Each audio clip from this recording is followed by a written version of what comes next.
What's going on, everybody? Welcome to the Fireflies Wrestling Podcast. Today is November 24th, 2024, the year of our Lord, the year of the dragon, not the American dragon. No, the year of the scapegoat losing his TNT championship. Fucking troll. And the year of our tribal chief,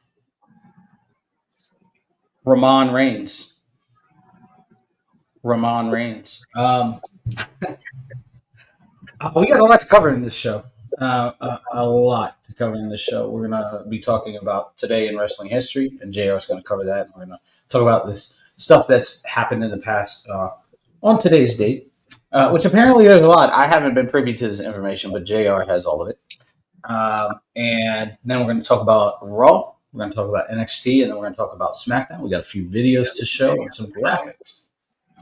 And also, want to talk about a specific question that was asked last night at the All Elite Watch company that I respect Bobby Lashley the fuck out of for his answer. Yep. All right, we will get into that. But before we do, Chris, how's your week been, man? It's been hell, dog. It's been hell. It's been hell. Yeah. Grandma's still in the hospital. I'm not sure if she's gonna get out today or not. We just talked to her like 10 minutes ago. She said the medicine's not really helping. So she's waiting on the doctor to come and see her to see if there's anything that they're missing, to try to help her feel better. Other than that, man, you and I have that mental health conference here soon. I have that rehearsal interview with Lady J around like 6. So I'm trying to look at the light, man. I'm just fucking surrounded by just darkness. I'm trying. Yeah, I understand, man. It's also transitioning into wintertime, so I mean, not really wintertime for you guys because you guys, it's like fucking summer perpetually all year round. What is winter? What is snow? Winter for $500? I think they made a movie about snow. It's called Cocaine Bear. This is our cool weather. 71 degrees. That's our cool weather. Ryan says, "What's up, guys?" What's up, Ryan? Ryan says, "Sorry to hear about that, Chris." And Mondo, what's up, buddy? How you doing? And so Mondo is a good buddy of mine. I met him through TikTok. He loves wrestling. First video I've ever seen of him. I read his name like Armando Alejandro Armando. The first time I seen a video of his or TikTok of his, he was coming out of Raw and he had a championship belt on his shoulder, hammered drunk, and he said, "Romando," and I get all that. And he said, I said that I wasn't going to spend a lot of money, but here's 46 in the double V. Damn. It's pretty chilly here, man. I live in Maryland and just outside of DC, and looking at the temperature, man. Yes, 54 and sunny yesterday. Well, we got snow like 2 days ago, but it didn't stick.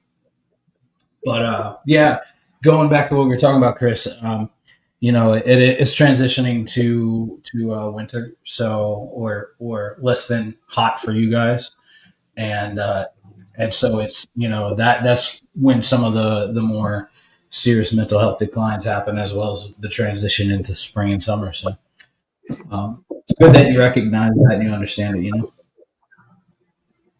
For sure. Absolutely. JR, how's your week been, man?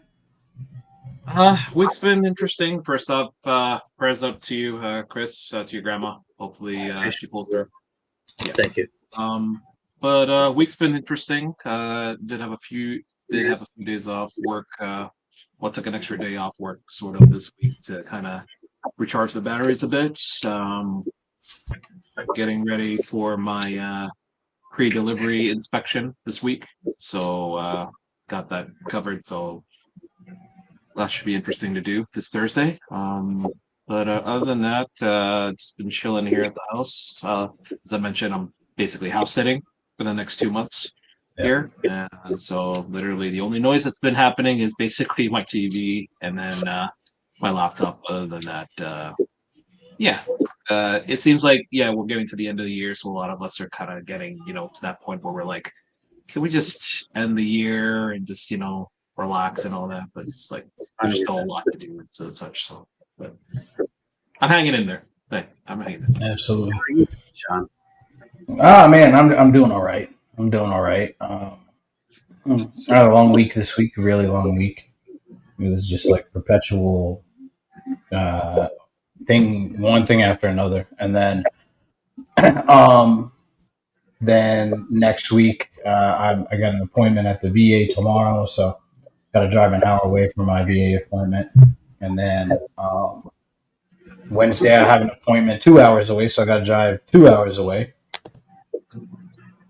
And then Thursday's Thanksgiving. All the while, like in the middle of all this, I got to make dessert for Thanksgiving dinner. So I got to make 3 different pies or cakes, an apple cider, and I'm Jr. This is something you ain't know about me, man. I'm a baker. I'm a cook. This is Very something you good. ain't know Oh about. no, that's impressive. Though. No, I like it. I like it. That's Yeah, good. yeah. I'm making apple pie cheesecake. I am making a cranberry orange tart, and I'm making a traditional pumpkin pie. Right.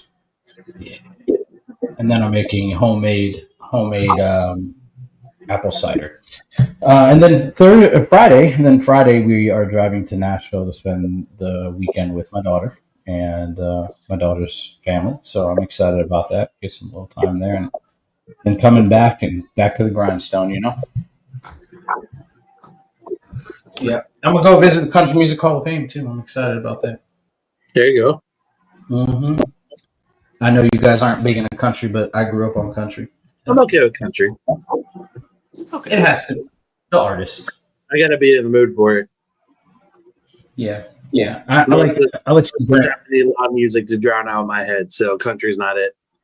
Yeah, yeah. I like some Brantley Gilbert, and I like me some Jelly Roll. I've really been on Jelly Roll lately. He's really Jelly good. Roll has just taken over the entire world. He's incredible. He really has, and like him as well as like Post Malone too, man.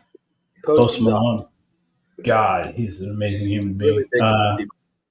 Yeah, yeah. So, and I've gotten onto this guy. I mean, he's been around, but he's like more of a country rap artist. Fuck, I can't remember his name. But he has this. So the song I sent it to you is called "American Badass," and Chris Hosier, phenomenal artist. But anyways, we're not here to talk about music. We're here to talk about wrestling. Before we jump into Monday Night Raw and the happenings of this past week, Jr., would you like to hit us with this week in wrestling history? Yes, we can indeed. Let's pop it up right away here. We have November 24th is today here, and we have a lot to cover here. Dude, and look at sexy theme- Lexi, man. Yeah, look at that. And the theme of today is Survivor Series. So you'll be hearing me say that a lot because a lot of Survivor Series happened this day. But we're going to start here in 1983. The first annual Starrcade was promoted by the NWA in Greensboro, North Carolina.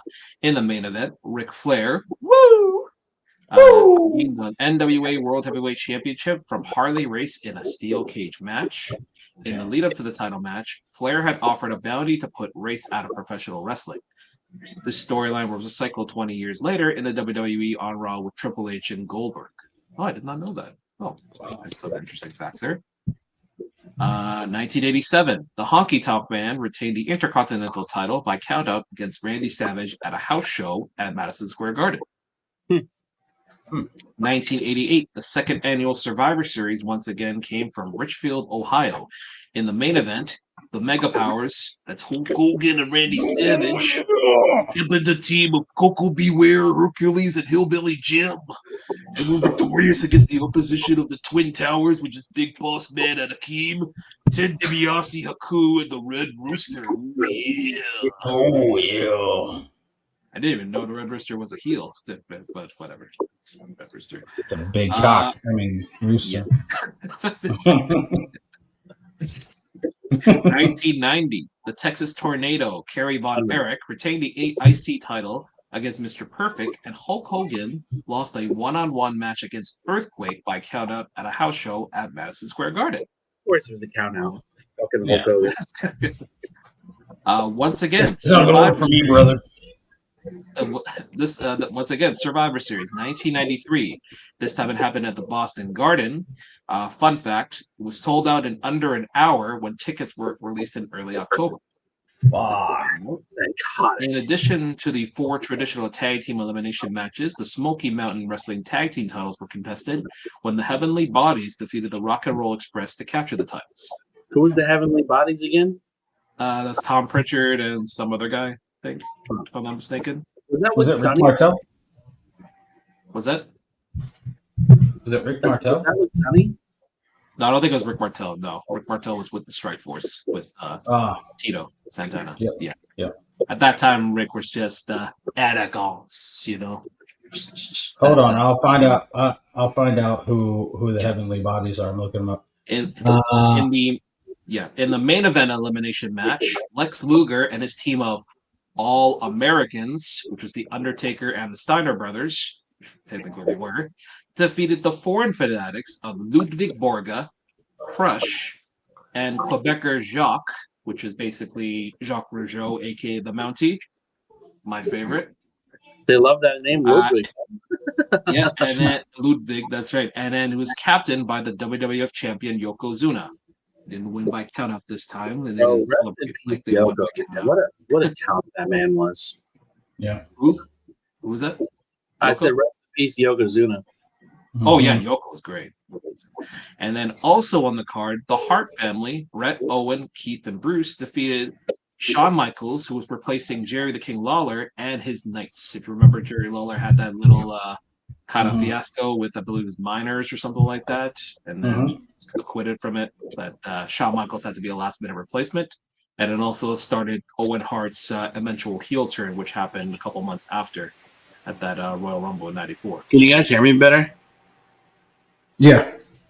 Yeah. Wow. We're good. I didn't have my damn microphone set as the damn Okay. thing. 1996, the second annual WCW World War III pay-per-view came from Norfolk, Virginia. So that, for those who didn't know what World War III is, it was basically 3 rings, 60 men. Too much of a clusterfuck when it comes to that. I'm trying to be, unique. It's basically a battle royal, aka a Royal Rumble, where the winner would receive a future title shot. And in this case here, this match was won by the Big Show, aka the Giant, aka Paul White. I kind of put that with like the 8-sided ring, how ridiculous that shit is, because it just seems like such a clusterfuck. Oh yeah, and it's like it's all basically jobbers and all that such. It's like they get eliminated quickly and all. Also the card, the Outsiders, with the late Scott Hall and Kevin Nash, retaining the WCW tag titles in a triple threat match against the Faces of Fear and the Nasty Boys. Damn. 1997, on WWF Raw from Fayetteville in North Carolina, the New Age Outlaws, Road Dogg, and you mispronounced that wrong. It's Vietnam, not Fayetteville. Vietnam. Oh, okay. It's a joke, inside joke. Sorry. Oh, okay, no, okay. The Road Dogg and Billy Gunn, the New Age Outlaws, upset the Legion of Doom to win the WWF Tag Team titles. What? Yeah, I didn't know they had a win over them. That's crazy. Yeah, that was when they won the titles. Remember, Legion of Doom, they won the titles. I believe it was like 2 months prior, where they would retire if they didn't win it over the Godwins. Wow. And then 2 months after, the New Age Outlaws won the titles over them. And then Goldust revealed Luna Vachon as his new love interest, which started that artist formerly known as Goldust and all that crazy stuff there. And DX promised to deliver Bret Hart to discuss the now infamous Montreal Screwjob. They ended up revealing a short person impersonating the Hitman. So really quick before you move on to the next one, JR, how do you guys feel about the screw job? Do you feel like Vince was justified? Like, genuine question. I'll say I think that there was two possible outcomes that could have happened that would have eliminated that. Because I don't think Bret Hart's contract was up that night. I think it was up the very next day. And so I think what Brett said is he didn't want to hand the title off to Shawn, but he could drop the title at Raw, and that would be the last event that they seen him on Raw. And that would have left a good taste in his mouth for Vince, if that would have been good for business. But I also think, like, on the flip side of that, like devil's advocate, you got to do the job, right? Like, you got to do the job and drop it down. And even if you don't like the guy, you got to suck your fucking pride up and do his best for business. So either way, I mean, I think both parties were. See, I'm more on the Vince side of it than I am on the Brett side, and it's not because of my dislike for Brett, but it's more so his attitude towards the whole thing. Like, I remember watching several interviews from wrestlers, from bookers, from creative team, saying that they did so many different outcomes for Bret Hart for this match, and he denied every single one of them. I get the Raw thing, I do, but at the same time, it's like you can't chance him going to Nitro when Raw was pretty much almost about to be out of business. Yeah. And you can't risk him taking that title over there. So, I mean, I get both sides. I'm more on the Shawn Michaels winning that match, how he did. Sure. Yeah. What about you, JR? How do you feel about that? Being a Canadian. Yeah. It was really didn't at that time. It didn't really factor for me if he was Canadian or not, because, like, to be honest, I liked both Shawn and Brett. To be honest, because I didn't really have that. Although, I mean, I did love Brett as that heel in America and a face in Canada kind of thing. I did like that. I hate you, Shawn. Yeah. You're nothing but a homo. I'm sorry. Boy. The guy, the show is nothing but a homo. You guys are nothing but a bunch of degenerates. But no, but I can see, both sides. I don't really have kind of like a favoritism. I could understand why Vince did it in this case here, because obviously for reasons, out of his control, Brett should have, at least done something to, reasonable. He was under contract still. So, if you're under contract, at least, do this favor before you leave in this case here. Much like when Jeff Jarrett dropped the Intercontinental title to China before leaving WWE at that time. So it's like, if you're told what to do, just do it. It's like, I mean, that's basically my opinion on that. So it's like, for that. What were you doing looking at that Playgirl, Brett? You just couldn't help but flip through the pages. You've had sunny days. Brett, you've had some sunny days. Bro, listening to Brett talk about that, how pissed off he was. Oh I know, man. Oh my god, too funny. Dog, even though he's forgiven the situation, you can tell that there's resentment there when he's still talking. For sure. Of course, yeah, but they're adults now, so they've gone over that. So same year in WCW Nitro was in Saginaw, Michigan. Hulk Hogan offered an open challenge for the WCW World Heavyweight Championship, which was accepted by the Giant, who won the main event by disqualification. Surprise, surprise. In that card, Randy Savage defeated Disco Inferno. Booker T pinned Meng, aka shit. and Buff Bagwell defeated Chris Jericho. The Learning Tree. Dog, Hi, guys. That's back when Jericho was good. Yeah, that's when he was coming out to to a rendition of Pearl Jam. Yeah. So you said that they came that they were live in Sagging Balls, Michigan. Sagging, but yes, they were. Yes, Sagging Balls. Okay. No, that was back in Chris Jericho's like really good days where he had the man of 1,001 holds and he just like held everybody up on TV. That was great. I loved it. Armbar. Number 5. Bent armbar. He was good. Heel hold. Bro, I remember when he did that shit he's ever done. When he did that next to the list. I remember when he did that. And then also when he did the cruiserweight battle royal to face him, and he's like Johnny Swinger. Oh, you don't have a chance in hell. What's his name? Oh, okay, this guy's ugly. Whatever. Next. Okay. I Anyways, I look. As much shit as we talk about Jericho, like on this show for his AEW run, I absolutely love Jericho in WWE. I loved him in WCW. I think the list of Jericho was my favorite thing agreed. that Jericho's ever done. It was so Yeah. goddamn funny. You're so But- good. But again, you put the WWE machine behind him versus somebody like Tony Khan, who is literally giving him no limits of what he can do.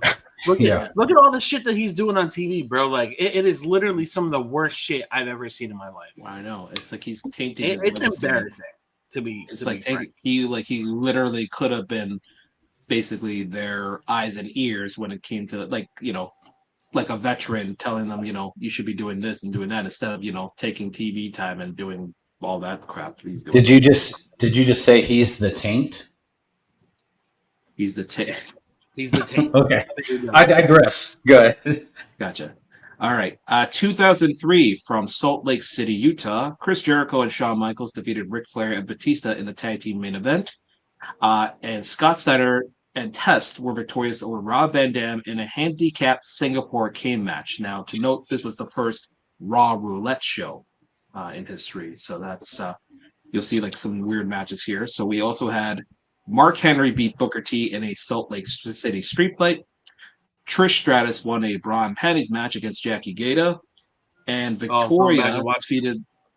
Yeah, and Victoria defeated Lita in the opening steel cage match. First ever women's steel cage match. Respectfully. Respect. Yes. Well. 2008.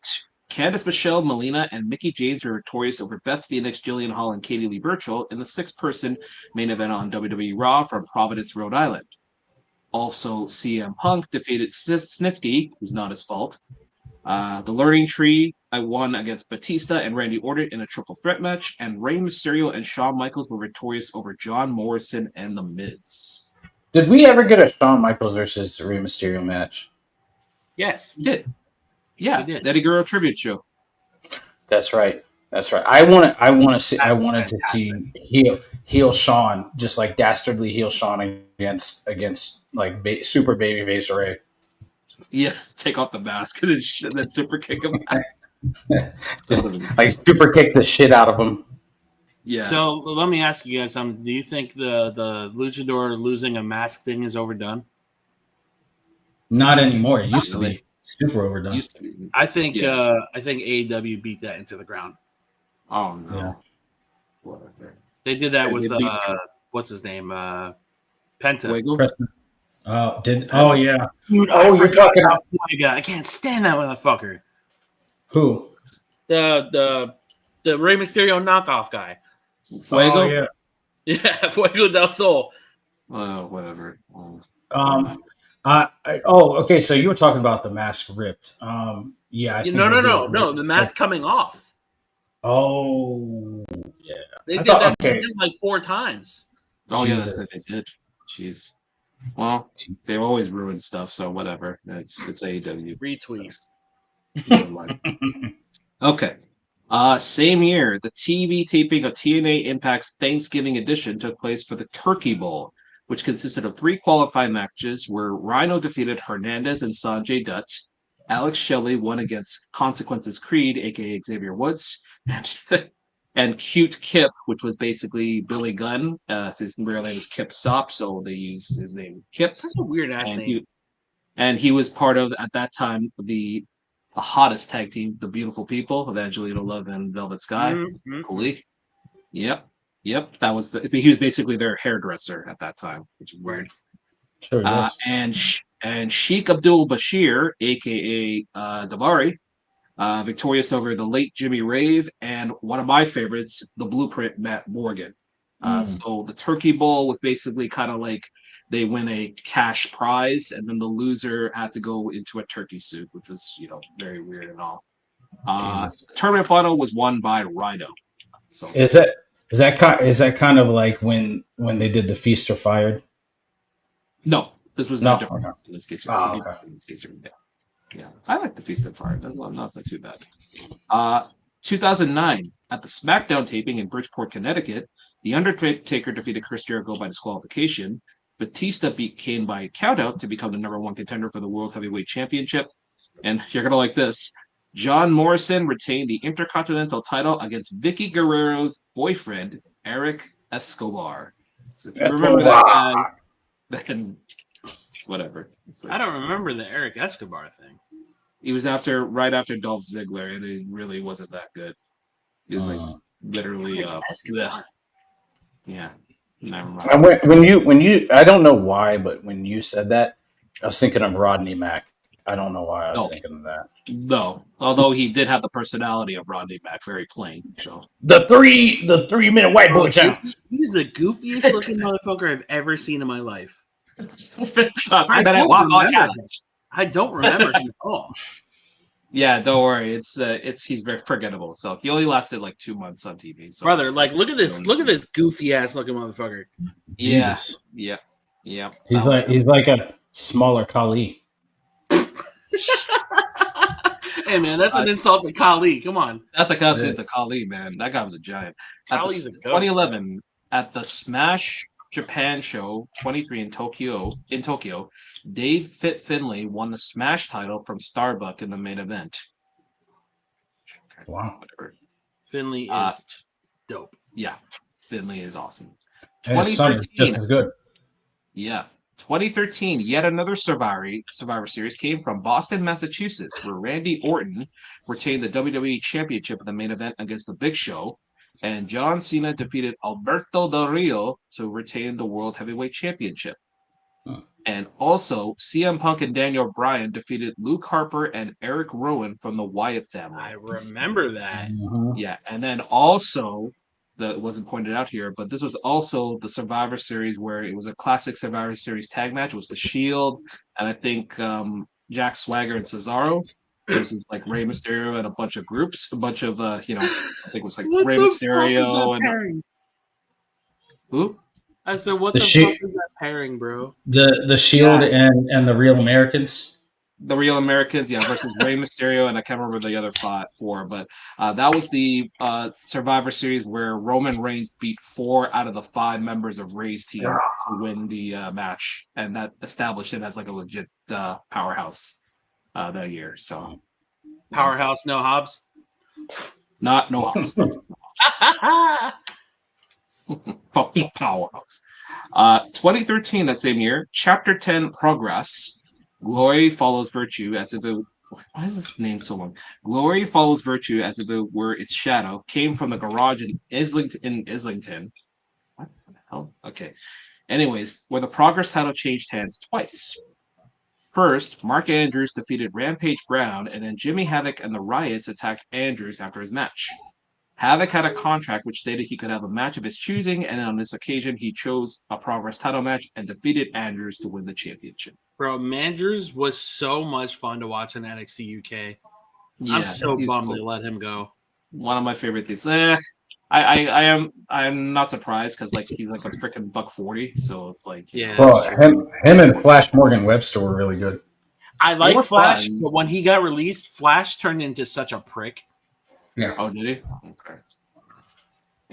2014, Raw from Indianapolis, Indiana. Dolph Ziggler and John Cena defeated Jamie Noble, Joey Mercury, and Seth Rollins in the main event.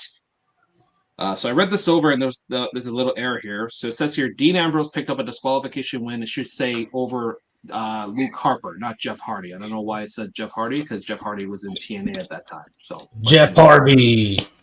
Yeah, so he defeated Luke Harper. Jeff Hardly sober.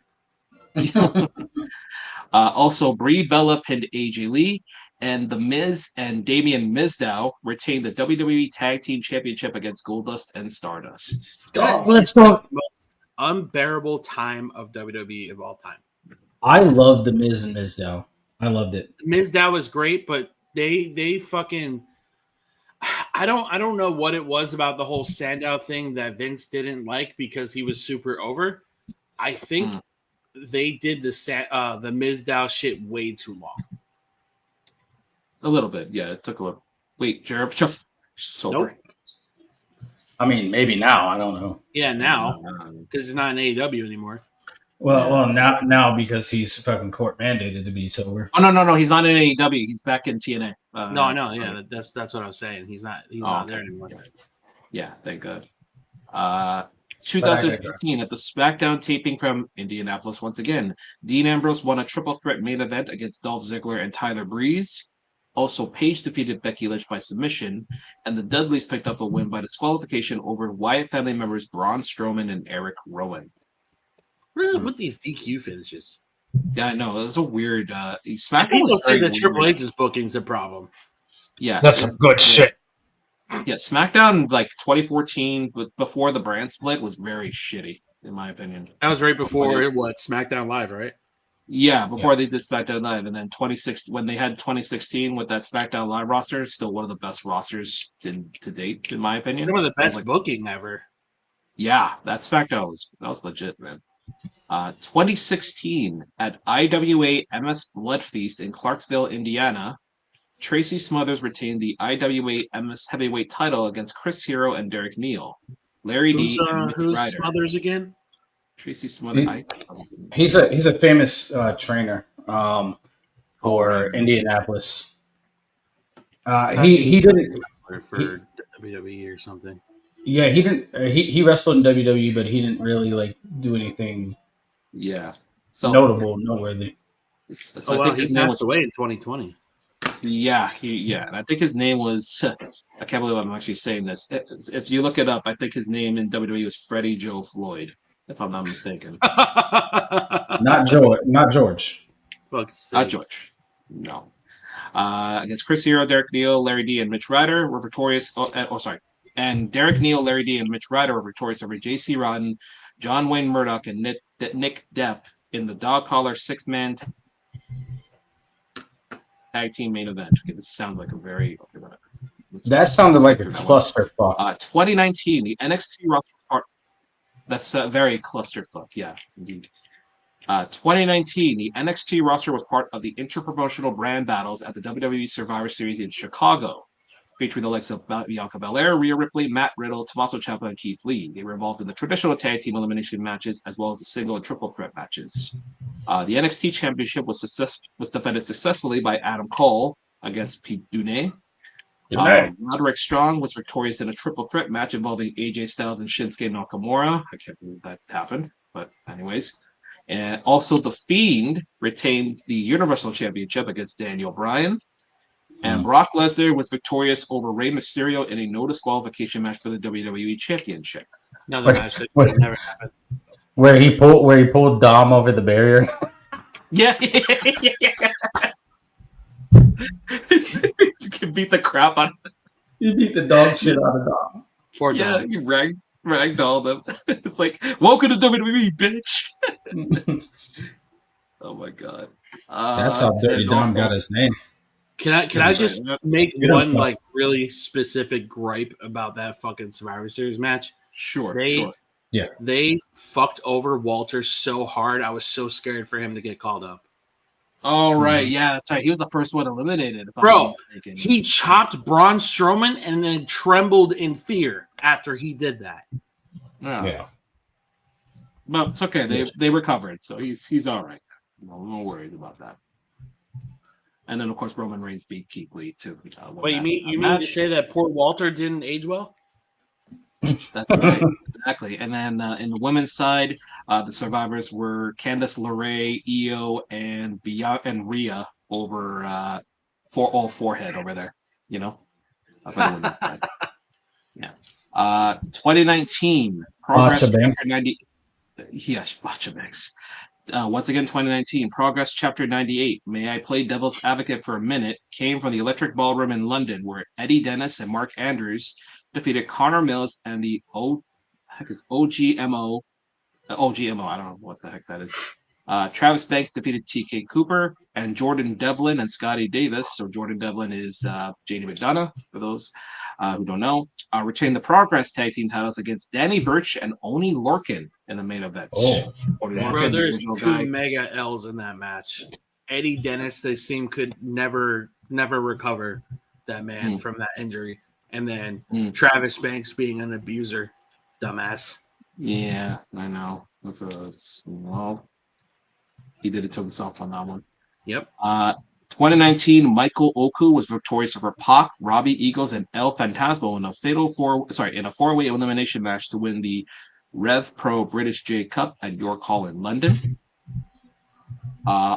2020, on an episode of Impact Wrestling, when they just had a closed studio, just like WWE had, the Good Brothers had a phenomenal surprise for Ethan Page, which turned out to be Hornswoggle, dubbed as AJ Swoggles. So they had him come out to AJ's music from TNA. Get ready to fly. But apparently AJ had a good laugh about it because it's good buddies. So it's like it was quite funny there. And that's it for November 24th. Notable wrestling birthdays: British independent wrestler Lisa Fury, 1982, and WWE Hall of Famer the Glamazon Beth Phoenix for your notable birthdays there. Who? There was something that you had mentioned earlier. I can't really remember. It was just a few minutes ago. Anyways, it doesn't even matter. That was a lot. There was a lot of shit that happened today. There was a lot. Yeah. Good God, we got some good laughs. That was great. Jesus. But on to Raw. So Raw kicked off, and we had pretty much the faces and the heels staring down each other for the women's side of things, and talking all kinds of shit. And Bianca came and said, "I didn't come alone." Well, clearly you have three other people next to you. But we got the fifth member of the women's War Games match, and that is going to be Rhea Ripley. Mm-hmm. So Rhea came out, and she was wearing the protective mask like Cody Rhodes, or when he was dashing Cody Rhodes or undashing or whatever the fuck he was, and came in the rec shop, and the faces were left standing tall in the middle of the ring. So we're in agreement that the heels should win this match, yeah? Yeah. Hands down. Rhea came out and was like, "What?" And that was it. Very underwhelming. Yep. And Bleacher Report says it's great to see Naomi still involved despite losing her championship match to Nia Jax on Friday night. I don't know why they say shit like that. Like, despite, like, it's a bad thing. Like, come on, bro. Yeah. It's Bleacher Report. Whatever. Move on. Yeah. By the way, I'm getting the results from Bleacher Report, so they tend to be very biased. It's all good. Whore games. Michelle says hello from Ohio. Sorry, I'm like, no worries. Hello, What's Michelle. up, Mom? That's Michelle is my daughter's grandmother. And so we got Rey Mysterio and Zelina Vega versus Chad Gable and Ivy Nile. Fantastic match, bro. Mm-hmm. So good. Yeah, all of it. Zelina. Yeah. Respectfully. Zelina, respectfully. Mm-hmm. And we had Rey Mysterio and Zelina Vega pick up the win against Chad Gable and Ivy Nile. After the match, the Creed brothers come in, and Chad Gable looks at them and is like, "I'm not a loser." Starts smacking them in the face. Yeah. Breaking sweet potato pies for Thursday. Nice. Mm. Starts smacking him in the face. He's like, "I'm not a loser. I want intensity." Right. So it looks like he maybe stepping in the realm of Kurt Angle with the 3 eyes. Yes. Next, we got a backstage segment between Finn Balor and Dom. It looks like they're on that way to further splitting up Dom away from Judgment Day. It looks like it's going to be Liv Morgan joining him with Raquel Rodriguez, or they're just going to altogether take Dom out of the picture. I'm okay with it. Dom is, in my opinion, outgrown the Judgment Day position. But you don't want him being a face, though. He has to keep being a heel. So here's my thing with Dom and Finn. Like, unless we're like transitioning Finn back to face, which I'm not against, I still want that retirement match between him and his father, and I want Dom to stay the heel. Because it's the only thing that makes sense to me. Yeah. As for Finn, I feel like Finn has just kind of always been that guy for the last 10 years who, in my opinion, I don't think has done anything that has massively stood out. His best work, in my opinion, was his second NXT run. Other than that, I feel like Vince kind of tainted his run otherwise, and Triple H seems to, I don't want to say playing damage control, but it kind of feels like Triple H is just trying to revitalize his career. Yeah, absolutely. I agree. I will say, okay, I remember what I was going to say. You had talked about El Fantasma from New Japan. He recently got diagnosed with cancer, so he had to step away from the ring. And and so I hope for his speedy recovery. And if it's not the case, I hope it's not painful. You know. Hopefully you recover, man. Right. And then right, I don't know if you guys caught this, but right before they went to commercial, JD walked over to Finn and said, "Hey, I got to talk to you." And Liv and Raquel were off to the side, so we don't know what that conversation was about. Whatever the conversation is, they need the belt off of them immediately. Absolutely, because we have reached the realm of I'm tired of making excuses, and there is zero excuse that they have only defended the title once, twice. Yeah, that's a fucking disgrace. Yeah, well, it looks like they're going to have their third defense at War Games. But next we had an Intercontinental Championship match against Sheamus and Braun Breaker. Prior to that, what happened was Kaiser was backstage with Gunther,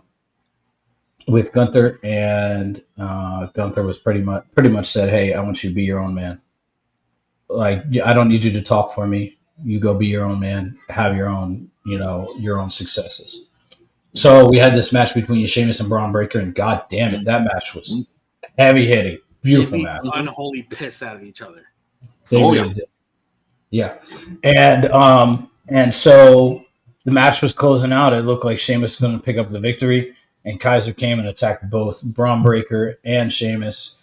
The match ended in no contest, and Sheamus was pinned up against the steel steps, and Kaiser hit him again with one of those boots to the faces.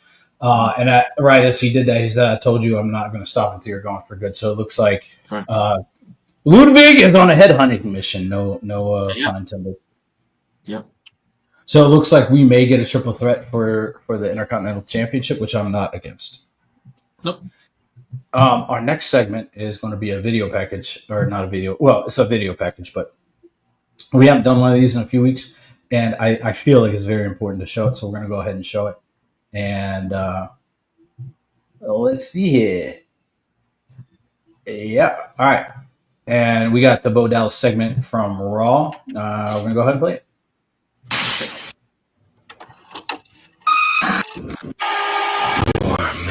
Roll up just a little bit. I tried. Scroll up a little bit. The trust of the innocent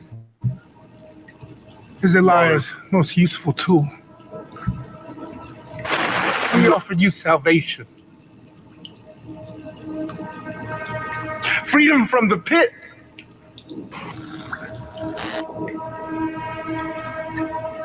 I tried to warn you, but you damned yourself. I'm sorry for what happens next. You chose this. Your hands will forever be bloodstained, crimson, scarlet, red, because of your actions. And you will lose. What matters most.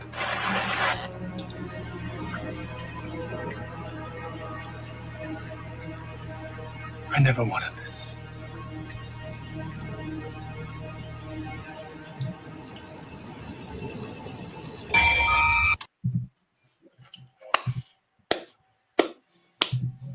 there's so many layers to that. Sounds like him too. I want to start really quick with saying I love Karrion Kross's social media game because he is underestimating so heavy on Bo Dallas and just thinks, oh, well, this guy's just wanting to be his brother. He's just wanting to take on the character, but he's not ready for all that.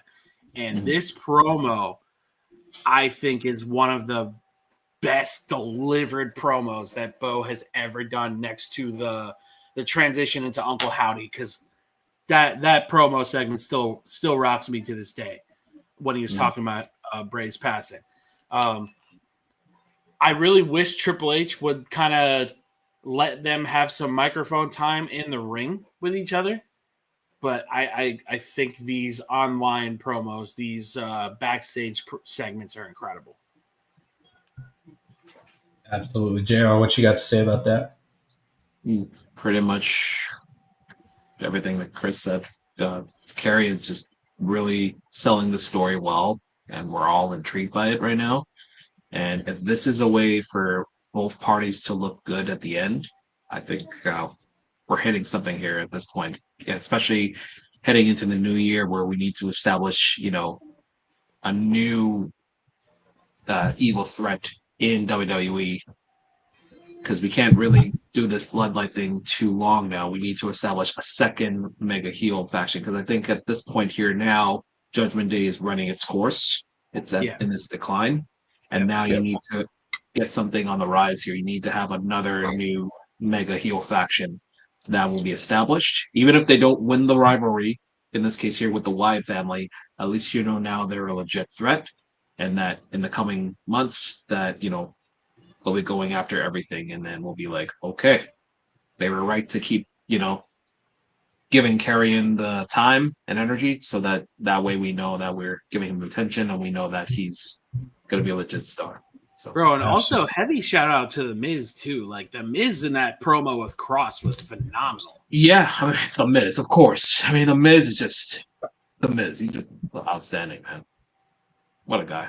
The thing that blew me away is there's a few things. So the first is, when I watched that the first time, I didn't really think too in depth about it, but after watching it a few times, he wasn't addressing the Miz at all. He was addressing Karrion Kross, and it started out as the Miz. It did, but he said, "I tried to save you, but the liar is the vulnerable's best friend," and so like that transitioned into Karrion Kross. What he did say in there, and I think what they're going to do next is they're going to abduct Scarlett, because he said your hands are going to be stained scarlet red. Scarlet crimson red. So I think that they're going to go after and target Scarlett, which is Karrion Kross's most prized possession. And I know possession is a bad word now. On top of that, Nikki Cross is one of the safest workers. Mm-hmm. So to pair her with Nikki is that much more brilliant, because if you think about all the things that has happened over the last 2 years since Cross has been back, he went after Drew. He went after Shinsuke. He went after Rey Mysterio. And what do all those things have in common? Scarlett. Yep. Holding up the cards, the tarot cards, and predicting their futures. Yep. And now you got a complete wild card, no pun intended, the Wyatt Six. Scarlett tied up, respectfully. I agree, respectfully. Now, what if they throw a swerve at us? And I know that we keep bringing a certain name up, but what if they give us a swerve, no pun intended? Nikki's standing in front of Scarlett. Everybody else is out in the wing, and Scarlett goes to attack her. Lights go out, and Nikki's not there. But it's Alexa Bliss. Oh, dude! Bliss is training in the ring. She's dropped hints on social media. Yeah. Yeah, dude. she wants to be. The That shows you that she wants to be back in the ring. That shows you that Mhm. she is dedicated in this case here. So yeah. She's dedicated, Think and about we know Triple H doesn't pull the trigger until the absolute fucking moment that it needs to happen. just think about who's coming back in the next few months. Alexa, Charlotte, Becky, and then Asuka. whoever else after that. Asuka.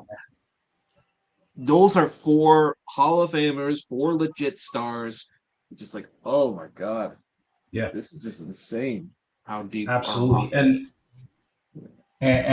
and so that engagement is very like I'm really intrigued now. I'm pulled in even more than I was before. Yep. Yeah. One thing I didn't mention is backstage when Kaiser walked away. Gunther seen Damian Priest and went to attack him. Priest knocked him out.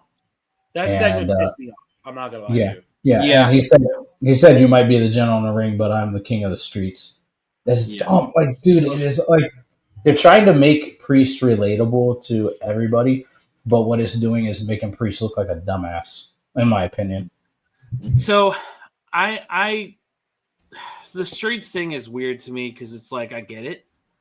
Like that promo segment he did on Gunther, like we alluded to last week when we talked about it, I fucking hated how I don't want to say it buried Gunther, but it made Gunther look fucking stupid.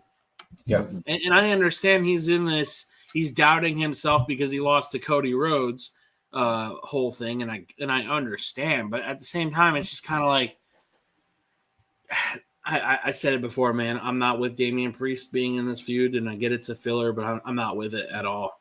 I'm really No, not. I understand. I understand that. But I understand. Yeah.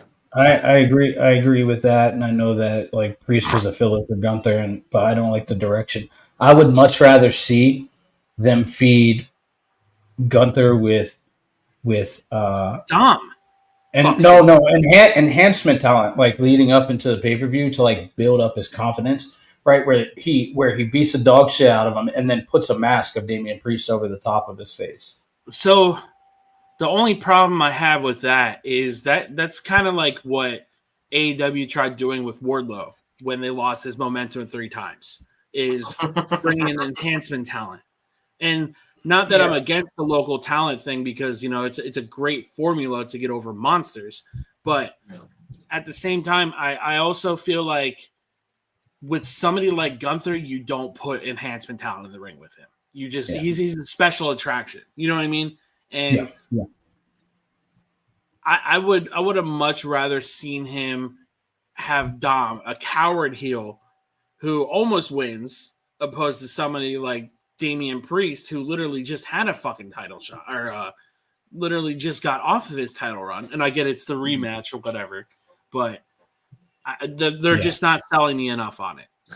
And then I'm also getting to this point where Finn is still bringing up Damian, and I thought they were done with Damian. Yeah, exactly. With all this stuff between him and Judgment Day. So I don't know what's going on there with like what Damian's direction is after thing. Like, are you doing another break off to Finn Balor again in this case here, or I can hope not. I really don't. And if they do, Finn better fucking win this time, because Damian that was an L of fuck. L as fuck. Yeah. Exactly. Next, we had a backstage segment with the Usos and Sami Zayn where they're trying to talk to Seth Rollins about joining the Bloodline for the men's War Games match, and Seth pretty much was like, "I would team with Sami, I would team with Jay, I would team with Jimmy, but not Roman." And gave his reasons why. Pretty much, he was like, after this past year of everything, past 4 years of what Roman's done to people, and everything like that. Decent segment. Next, we had the War Raiders versus Dominic Mysterio and Carlito. Pretty decent match. I mean, let's look, dude. Like, War Raiders are just on another fucking level now. Like, they were good before, but they're on a different level now, right? They've dropped the.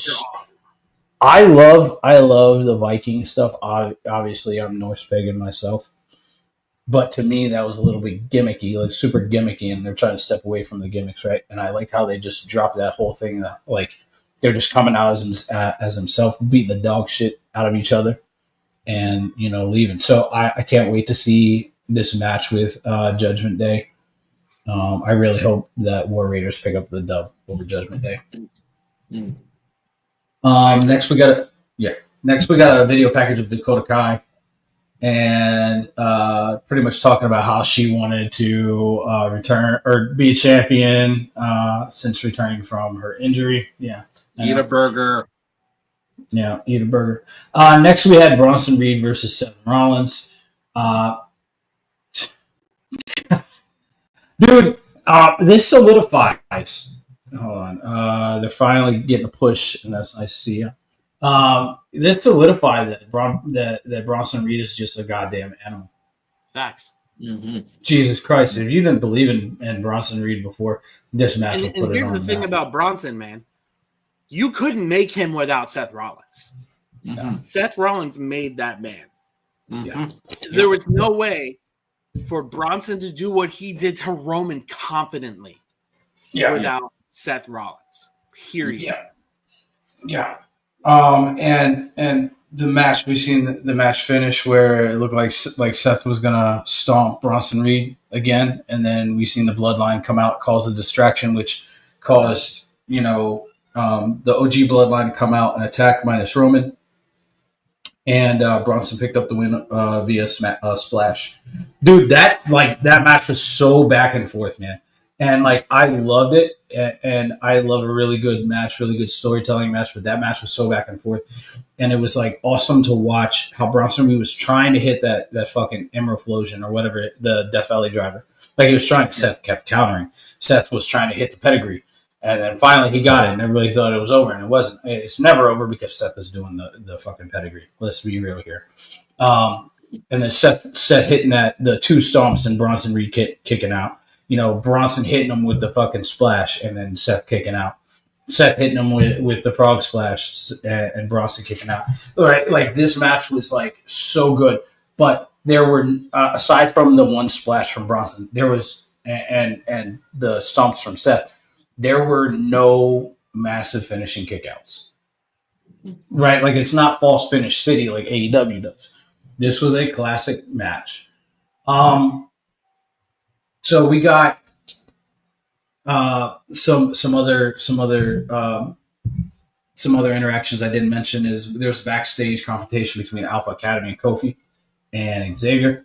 Really good segment because it showed a clear, definitive split between Kofi. Not that they're going their separate ways or that they're breaking up, but character-wise, Kofi is still that fucking face, and Xavier Woods is the heel now, and they're running with it.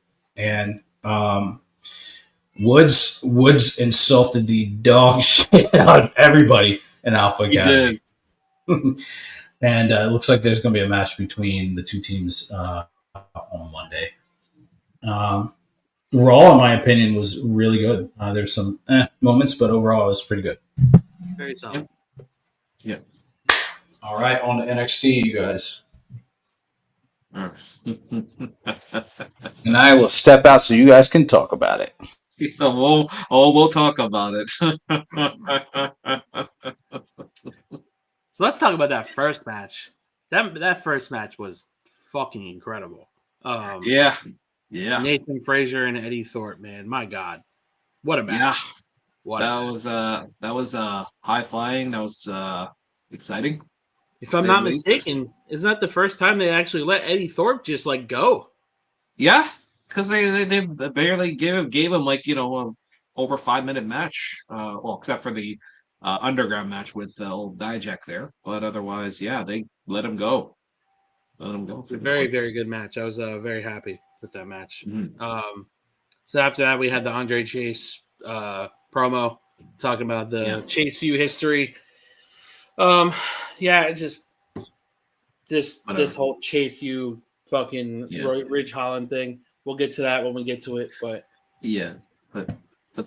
but going back with that Frazier match, think about that Iron Survivor Challenge right now.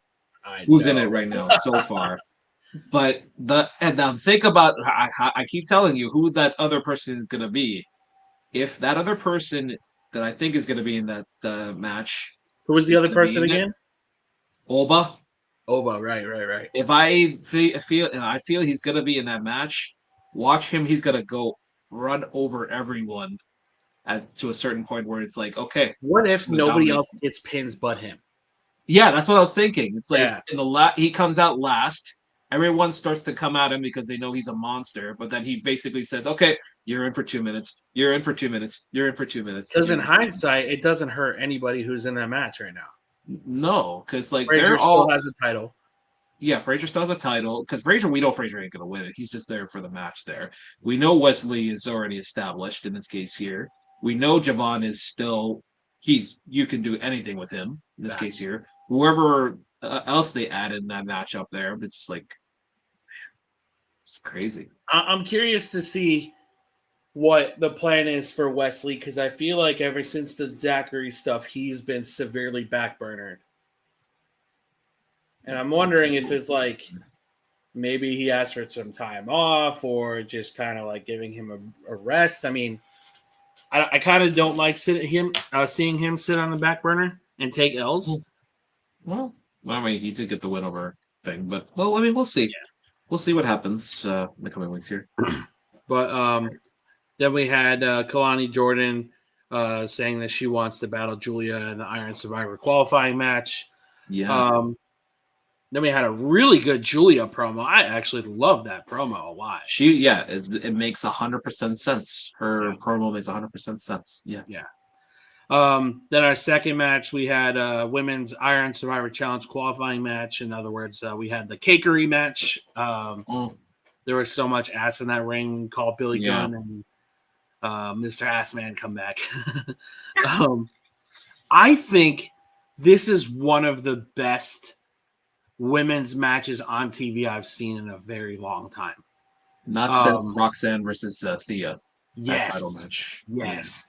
I was very impressed that Jada was able to keep up with Stephanie. She could still keep up. That's great. That's good. Yeah, Jada's never mind. Keep going. No. Go ahead. I was gonna say keep up respectfully, but I'm not gonna, that's it. Yeah, sorry. Keep going. I don't like how Lola Vice is still involved with Jada Parker. I thought that was done. The fact that she had a brick smashed on her face and then hip checked and comes back like nothing fucking happened to her. Yeah. No. You can keep that Lola Vice shit over there, bro. I don't care for her. Yeah. Because I'm assuming she's gonna go over Jada now. No, please don't. Please. Because if she lost that hardcore match to Jada's not losing. I mean, Jada's not winning that second match. Yeah, and then they gotta have a rubber match after that. So it's probably not ending anytime soon. So yeah. So Nakura won. Nakura won, by the way, for those who don't know. So she's now in the She's now in the Iron Survivor match with Sol Ruka. So already so far got a stack card there. Then we had Mr. Personality hyping up Brinley Reese in the mixed tag team match that they had later on that night.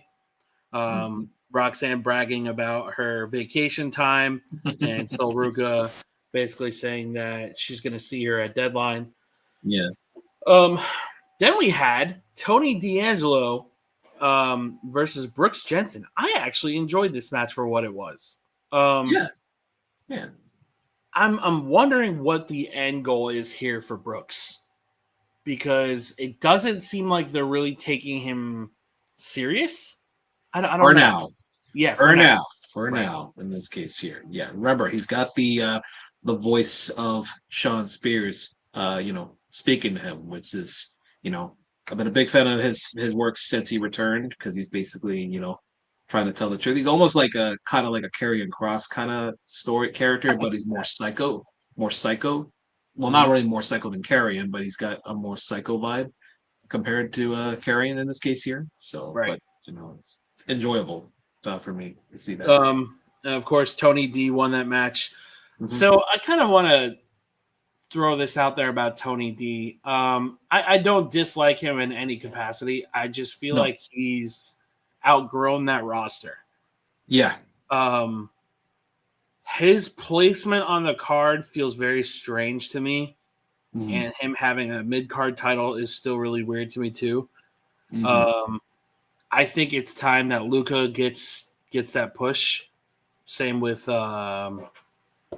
Stacks.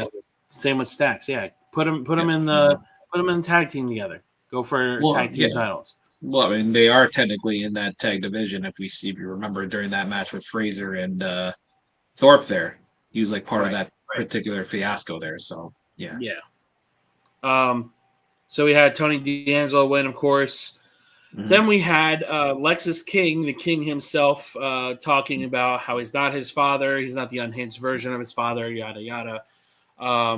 Basically trying to become the best version of himself. I think they should slowly turn him psychotic, like his dad. Yeah. And that way he can go for the mid-card title. He can go for the Heritage Cup, whatever the hell is the direction for him. While still having that Lexus, personality there, but with a little bit of craziness. Yeah, no, I like it. He doesn't want to be the loose cannon, but if you can mix a bit of what he is right now, coming out to the throne and all that with a little craziness, right? Maybe have something there with And that conversation ended up being with Yoshiki Inamura. Is he signed with NXT or is he still a Noah competitor? I think he's a Noah competitor, but because they had that partnership with Tavion and Josh Briggs going over there to do their shows, he's probably like a guest, kind of like before with Hachimura, if you remember Hachimura. That guy, the Hideki Suzuki, that guy, he was like kind of like a guest, but then he became kind of like a permanent fixture. So he may be there for also the purpose of trying to transition Julia into the American culture, along with Funaki, of course. Sensio Funaki's been there as well, but maybe he's there just as for a brief period, just to get them all settled and all that. And that's of course he, yeah. So then he's we had English, which is kind of cool too. So he's very good at speaking English. We had the whole tag team division brawl backstage. Yeah, Inamura says he likes what he sees. I love that. Love that little bit. Then we had Ashanti, the Adonis, and Carmen Petrovic versus Mr. Personality and Brindley Reese. We had Carmen and Brindley start the match. Pretty decent back and forth. I don't really understand the Dion Lennox guy still. He literally has no personality. Yeah. And I think he might be worse than Riddick Moss. Adonisly, exactly. Who I'm surprised is still with the company, but I'm kind of glad they're giving him something to run with. No, that's good. It's good that him and BFAB. I'm glad that they didn't. Bro, fucking BFAB is amazing. We'll talk about her. We'll talk about her when we get to SmackDown for sure. But yeah. So Ashanti and Carmen won. Ridge Holland talks about ending KCU. Fuck Ridge Holland. Whatever. Next. Then we had Zarya and Ren Sinclair. This match was surprisingly really fun to watch. Yeah. And not surprisingly like either talent is bad, but like Ren has worked with Stephanie and now Zarya. Has she worked with Julia yet? Yeah. No. Okay, so she's worked with two of the biggest signings out of three. Yeah. No, she hasn't worked with Julia. No, she hasn't. Yeah. That shows the confidence that they have in her in this case here. Yeah, because of the fact that I think because of the fact that she's getting pulled because of the fact that she's working with Charlie Dempsey and all those guys there. You may be getting some pull from Mr. Regal. Be like, oh, this Sunshine here, she's pretty good, So she's surprisingly one of the best talents on that roster. Yeah, she's doing good. And did I not call it? I said Ren was getting fed to Zarya. I did. I did call that. I mean, if you want to get technical, she kind of got fed to Stephanie, but she also held her own. That's true, yeah. But she held her own against Zarya as well, so it's good. Yeah. Zarya, of course, won with that disgusting spear F5 combo. Yeah. Then we had Tony D backstage saying that he's willing to give Sean Spears a title match. I am all for it. I would love to see Sean Spears take the title, to be honest with you. Yeah. I think he's due for it. Because in this has he won a title ever? He's never won a title in WWE yet. So that's I think mind-blowing. even if it's for a brief period, I think he's due for it because honestly, in this case here, he's paid his dues, and I think he deserves at least a small brief run as North American champion. Just to reward him for basically returning to WWE and showing that Assuming he's you're taking worth that it. mentorship role with talent. Yeah, exactly. He's taking that exactly. Basically that's what he's being brought in for, basically being a mentor. But you wouldn't mind him being a champion because I think honestly in this case here, for all the work he's done since he's come back to WWE, I mean, I think he deserves a run. I agree. Yeah. And then Eddie approaches Ava, pissed off that she won't reverse the decision. I'm kind of all for an Eddie going heel direction because I feel like he's not a very good baby face at all. No. I feel the whole DJ thing they tried with him worked for a whole 5 minutes. Yeah. And then Lexus broke his fingers. I'm like, oh my god. Oh well, that's it. There goes his there goes his there goes his DJ. Then we had a really good Fallon Henley segment with Fatal Influence, not Toxic Attraction. Fucking bastards. Oh. I think Jasmine Nix is one of those women who's going to surprise a lot of people. Yeah. I think she's got a lot of work to do before we can, take her a little more serious. No, she got. She kind of feels like I hate making this comparison because people already made the goddamn comparison to Toxic, but she's kind of the Gigi of the group. More talented than Gigi, respectfully, but I think she's kind of bottom totem pole, trying to learn the ropes with all the other NXT. Yeah. With it's much like with Javon and like all those guys that have been brought up recently, like those nil characters and all that. You can spend time with them. They'll be the future of NXT. So it's not like they're going to be brought up anytime soon unless they advance right away for the most part. So, but in this case, and then they eventually got to the conversation of an open challenge. Lash Legend came out, and then Nikita came out. Then Tatum comes out, and we got Tatum Paxley's gonna challenge Fallon. So very much looking forward to that match. That should be a good match. Yeah. Then we had what the hell was that? Then we had an Ethan Page match. Vignette. Is okay to me. Not a match. I'm sorry, vignette. Sorry. I had a notification go off. And I didn't know what the hell it was. I forgot I had message still. Ethan Page is one of those guys that I feel no matter what part of the card you put him on, he's going to thrive. Yeah. And I don't want to say that he needs a title to be shining brighter. But I feel like the way that he debuted, it's kind of like, okay, he's won the top prize. What else are you going to do with him? You know what I mean? But we'll see. Axiom told Nathan Frazier that he's going to be in the match, in the qualifying match for the Iron Survivor. I laughed and he's like, oh, his opponent is me. And he's like, what? Congratulations, amigo. Yeah, I love the banter there. I love their will they break up or not situation there. It's funny with those two guys. Yeah. Then we had the match that everybody's claiming Ridge Holland is a draw on because of the stipulation. Let's stop pretending like Ridge Holland is a goddamn draw because he's not. Oh my god. It was a decent match, man. It was okay. Yeah, I mean, it did have the drama and all that. Super L on Ridge Holland winning. Yeah, I don't like the fact that he's challenging Trick. And I don't like the fact that he literally ended Chase U in this case here. Yeah. And people are saying, oh, well, he's a draw. Look at that. HBK knows what he's doing, my brother. No. The stipulation was the draw. Was the draw. Thank you. Yes, the stipulation was the draw. Yes, Ridge beat AEW this week, but that was because of the stipulation, not because of the him and stuff. Like, put a title on that man, I guarantee you he's not going to fucking draw. Like, you want to talk about a mistake? not giving the title to Wardlow was a mistake, but giving Ridge Holland a title.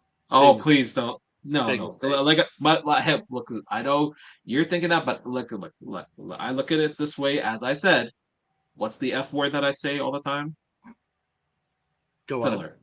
It's a filler. Yep. It's a filler. So this is a one where they get everybody's hopes up, but then it's like, okay, no.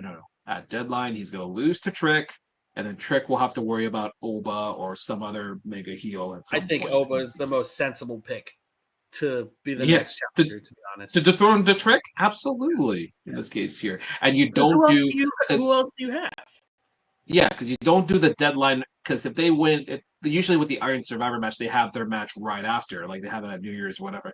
You have him delay his match until he says he's ready for it. In this case here, because they didn't in this case here. So that's my personal opinion. If Oba is in the match, so which I'm hoping he is, because there's only like 2 spots remaining, if I'm not mistaken. So because we know Ethan Page or Axiom is taking one of them. I would and then we have one assume more. Axiom is going to be the guy to be in that match. Who? Well, Axiom? You think Yeah. you think Axiom's going to be in it? 100%. Only because Ethan has gone for the title or a title opportunity, 3 times? Since losing it?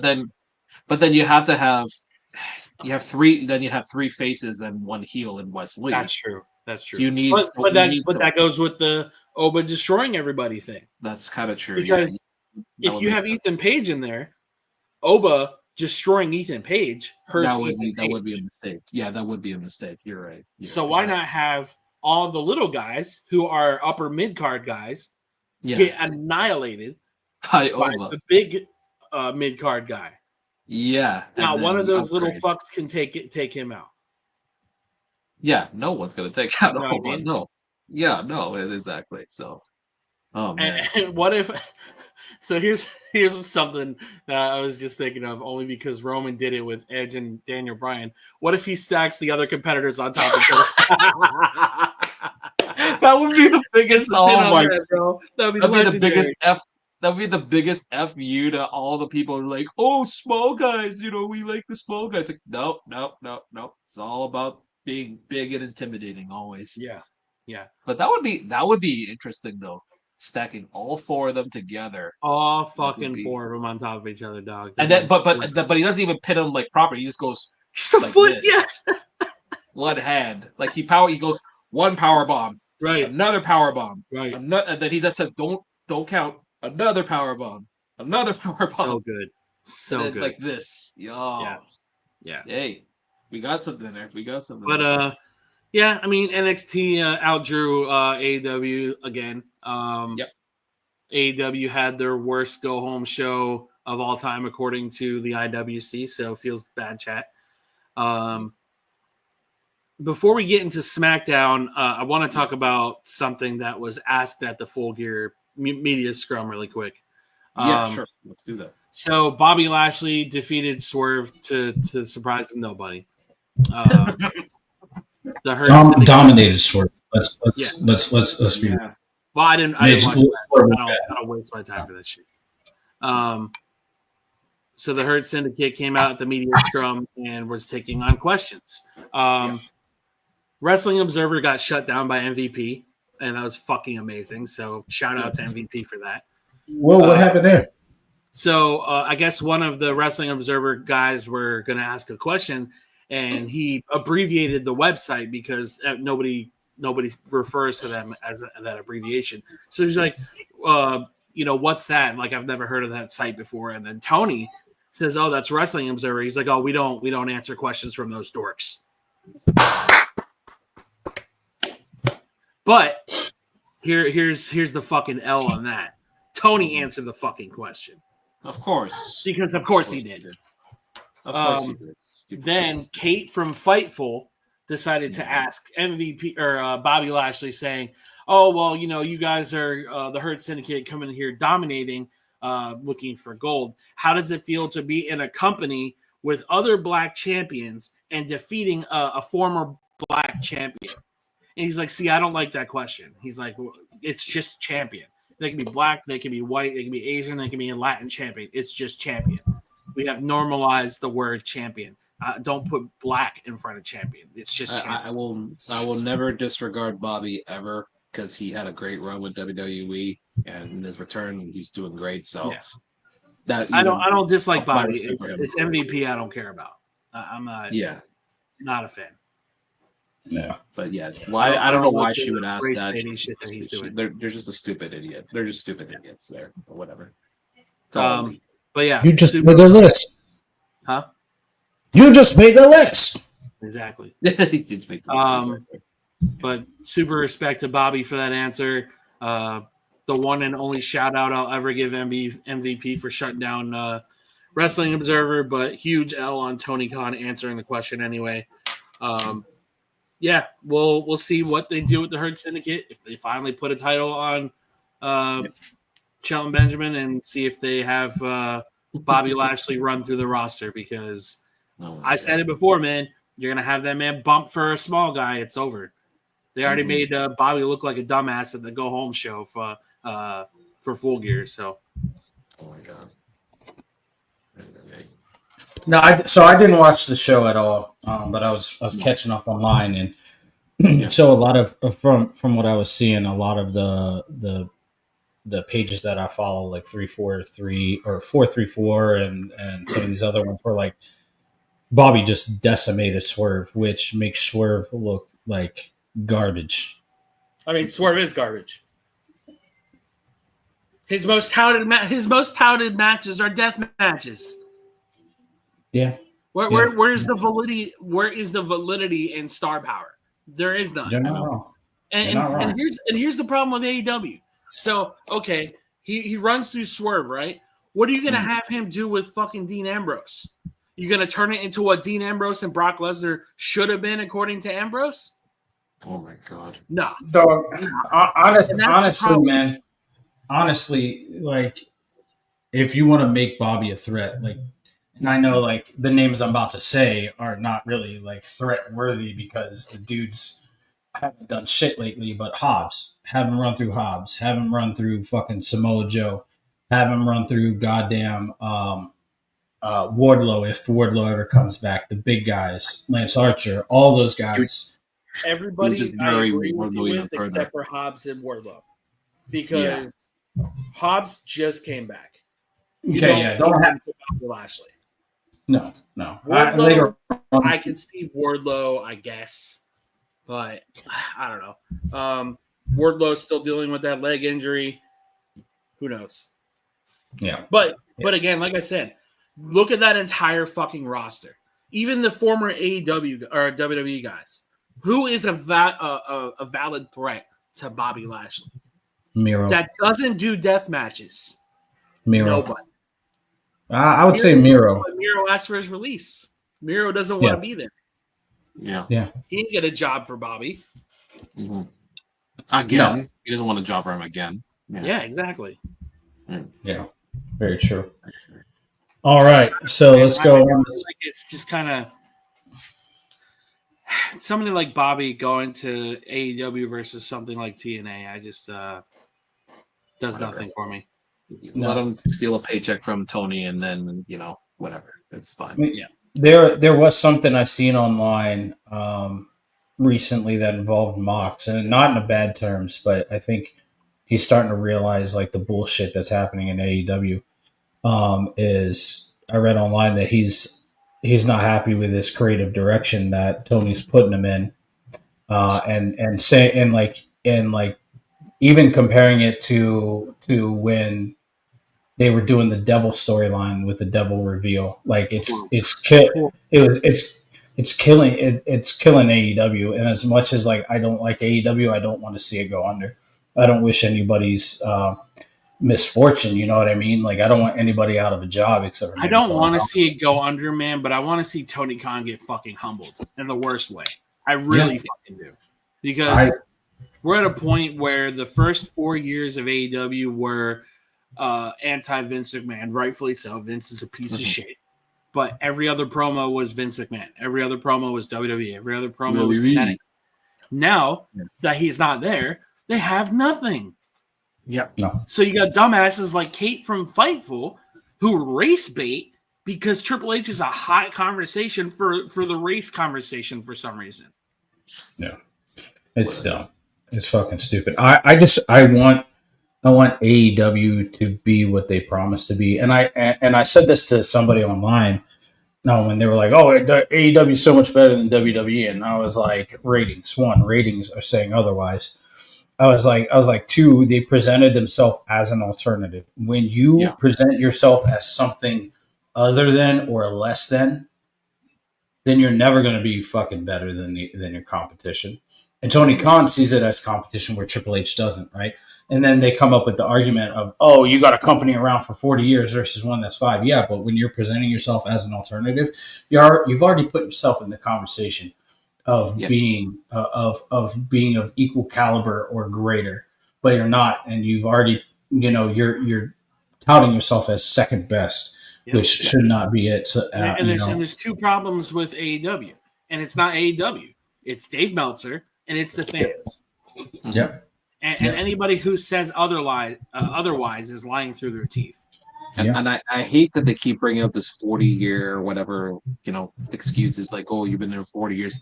Let me give you an example in the sports world. Los Angeles Vegas Golden Knights. They debuted in 2019, 2018. They made the cup finals in their first year. You don't see people saying, oh, so their first year, they shouldn't have been in the cup. No, they actually built a team and got themselves to a point where they won a cup in like 2 years or 3 years after that, in this case here. So just build yourself up. Don't worry about what others think. Just because the Maple Leafs have been in the league for like 50 years, we haven't won a cup since '67. So like in this case here, it's like, forget about the others. Just focus on yourself. And then maybe you'll get some profit. Maybe you'll get some recognition, and then And the fact that they have to use WWE guys just to push a former narrative, like the CM Punk thing, that destroyed Jack Perry before Jack Perry was built up. And that's the problem. We have things like that. When CM Punk left, when Cody Rhodes left, and when Jade left, those were 3 devastating hits. Whether AEW fans want to admit it or not. Those are 3 massive talents that they let go.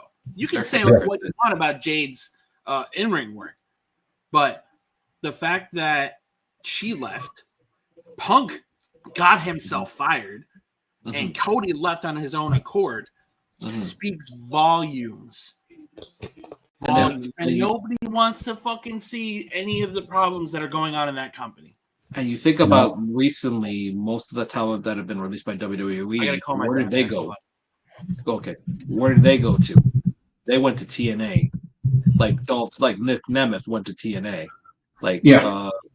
Other people didn't even bother going to AEW at all. They just literally continued on with their lives all that, whatever.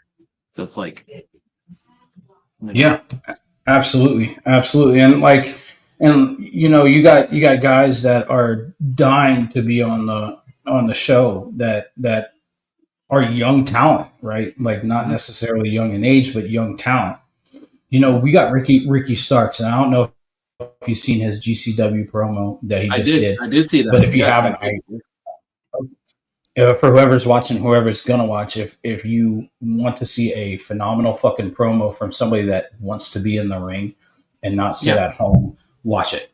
That to me shows talent, right? That to me shows passion and desire to be there, right? Ricky Starks, we can say what we want about AEW and about some of the performers, but Ricky Starks, in my opinion, is one of the best, among the best. He should be their star. He should be their star. He would have taken them to the next level. But for some reason, they refuse to do so there. There's 2 people that I can see on that roster or that are employed by AEW that could take that company to the next level. One, they just pinned a championship on him finally, and that's Daniel Garcia. I am a huge fucking Daniel Garcia fan. I think he's phenomenal in the ring. I don't like his character work, but I really enjoy watching his matches because he's a technical fucking genius, right? Like he's on the level of Danielson, and I know we shit on Danielson because Danielson's in the AEW, but technically, Daniel Garcia. I love Daniel Garcia's ring work because he's on the same level as Danielson. he's on the same level, in my opinion. I hate the person, but I enjoy the performer. Okay, let me ask Benoit. you. Same as Danielson, how? Because Okay, I'm if talking about I'm tech. thinking of one Daniel Garcia match versus like a million Danielson Oh, matches. okay. So what I was saying is, I enjoy his technical in ring work, right? Like Okay. I'm a huge submission guy. I love watching people that are very good at applying submissions, right? And that can transition from submission to submission. Danielson is a good example of that. He was, He Benoit was. was, Benoit was, right? And like Danielson's out of his prime now, but in his prime, that man was phenomenal at transitioning submission. So was Benoit. So was Bret Who's Hart and Benoit? Owen Hart. Benoit, Who's that? Chris Benoit. Who's that? Yeah, I don't know. He's been erased from history. I guess it's a time travel thing. But Error 404. I call it. yeah, Era 404. But like I enjoyed watching guys like that, and even Sting. Sting, I mean, he had the Scorpion Deathlock, and that's about it. But like guys that were able to apply submission finishes and make it look believable, I enjoyed Kurt that. Angle. And I Kurt Angle, prime example, Kurt Angle. That's why I enjoy watching Danny Garcia. Sure. He's his character work. I'm not a fan of his promo stuff. I don't care for, but I enjoy watching his in ring work. So can I tell you why I dislike him? Mm-hmm. Okay. That's why we're here. If he didn't wrestle, like submission completely aside, if he didn't wrestle the way that he does, like the dumbass apron spots, the deathmatch stuff, if he didn't do that, and I put that same thing on Danielson, his entire AEW run has been shit because he did the deathmatch shit, because he did the very first like month or so that he was there, the dude just completely crimson mask for no reason that helped nobody. Now with Danny, I don't like his feud with MJF was a fucking joke, like complete joke. I don't like how the man thinks that it's okay to dance his balls in front of other men's face. I don't know, man. I like submission guys too. I'm a big Kurt Angle fan. I enjoyed Error 404 at one point, but I truly think that Daniel Garcia is one of those guys who, until he can learn to develop himself as a star, will never get over with me. He's great. No, He's very talented. Don't let me say that he's not, because he is. But in this business, you need to be a fucking draw. He's not a draw. He's got talent. Yeah, he's got talent, but the fans got to stop pointing him as the old next Stone Cold or The Rock in this case. Yeah. He's far. And then that's another. He's more or less. He's more or less. Close to Dean Malenko in terms of chemistry, in terms of charisma, than Stone Cold or The Rock in this case. So. You're not wrong, and I think on top of that, there's another common denominator as to why his career has been hurt so far, and that was Jericho. If you look at the people that Jericho has had in his group, who prospered under Jericho? Nobody. None. Nobody. The Pride, they didn't. Sammy Guevara didn't. Sammy Guevara fucked himself. Let's be real. No. I know. He fucked Hainara is what he did. Aside from that, aside from like the personal backstage stuff, like until Sammy stepped away from Jericho, he had no success in the company. When Ward, well, I don't think Wardlow was part of it, but if you look at everybody who was in the inner circle, what happened with Jack Swagger or Jack Hager? They build him as the next as a future champion, and nothing. I cannot think of a. Jake Hager they just released his contract. He was a case of, we got another Vince guy.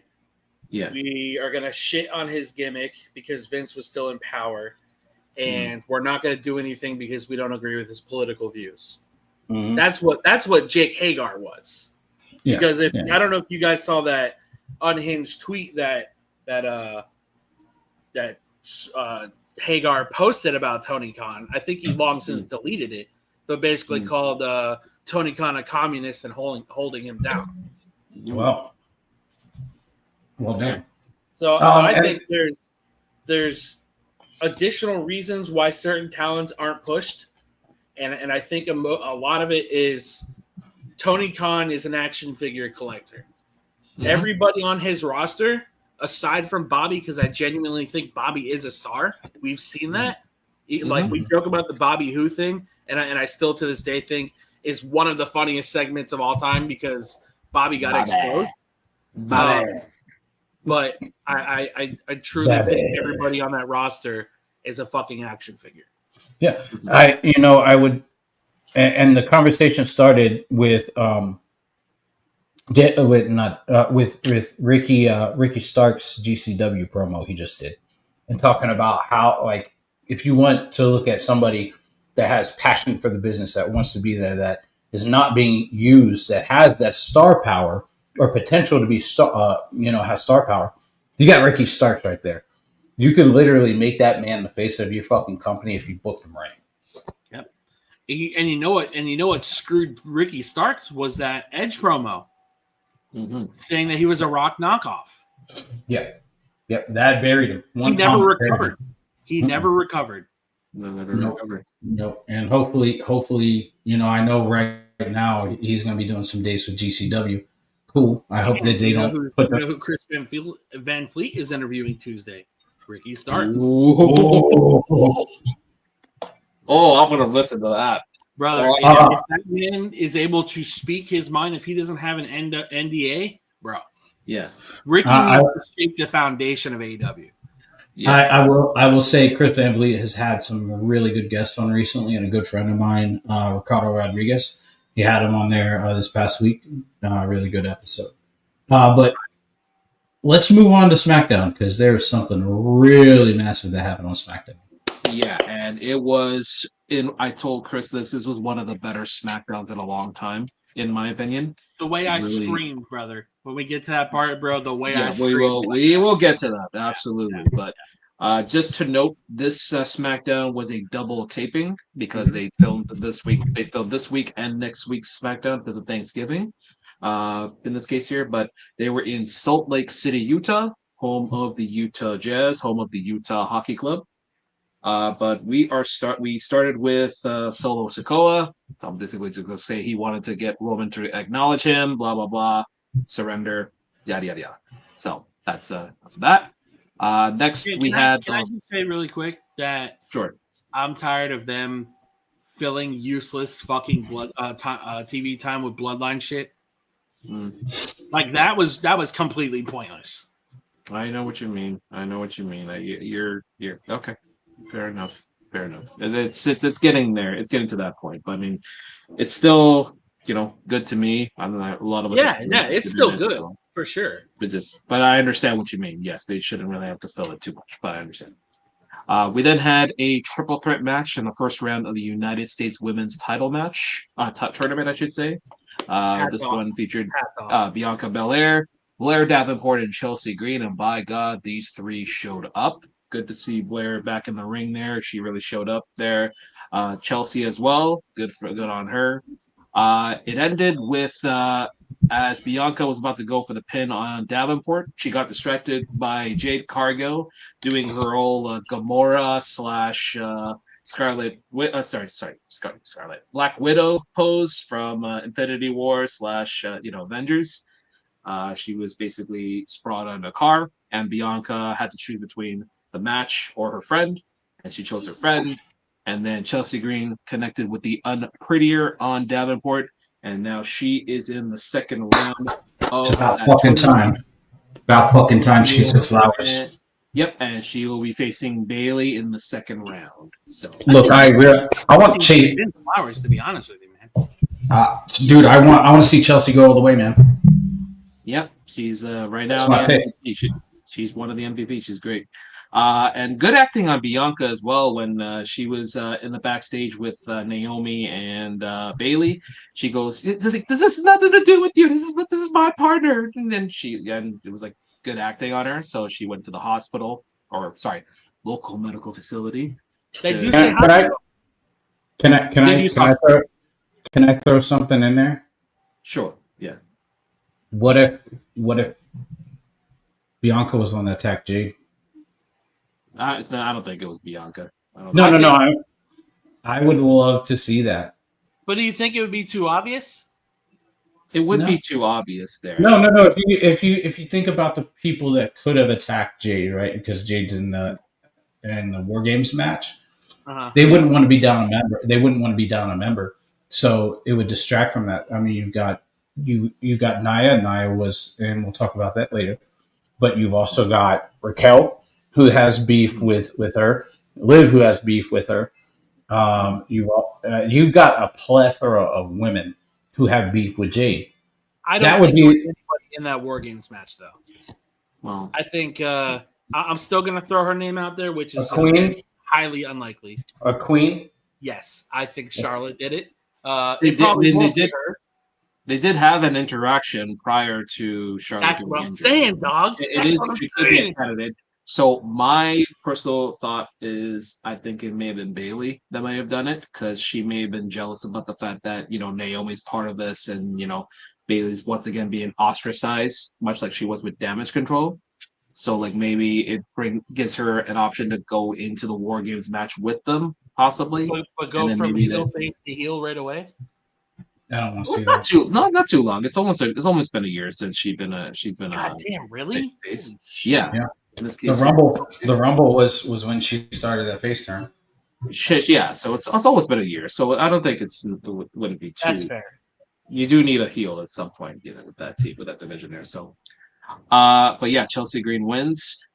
We then had LA Knight facing Santos Escobar for the United States Championship. But before the match began, we had a promo from good old Shinsuke Nakamura, and I'm going to do my old Shinsuke voice here. So excuse me. Yes, I love it.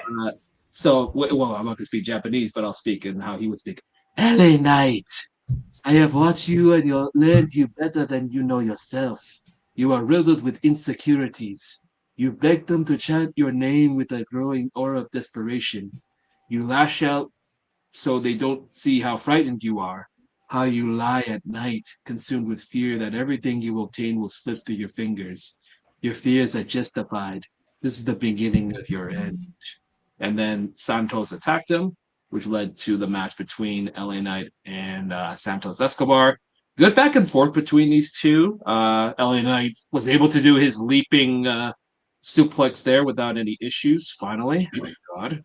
Instead of having to, hurt himself all the time.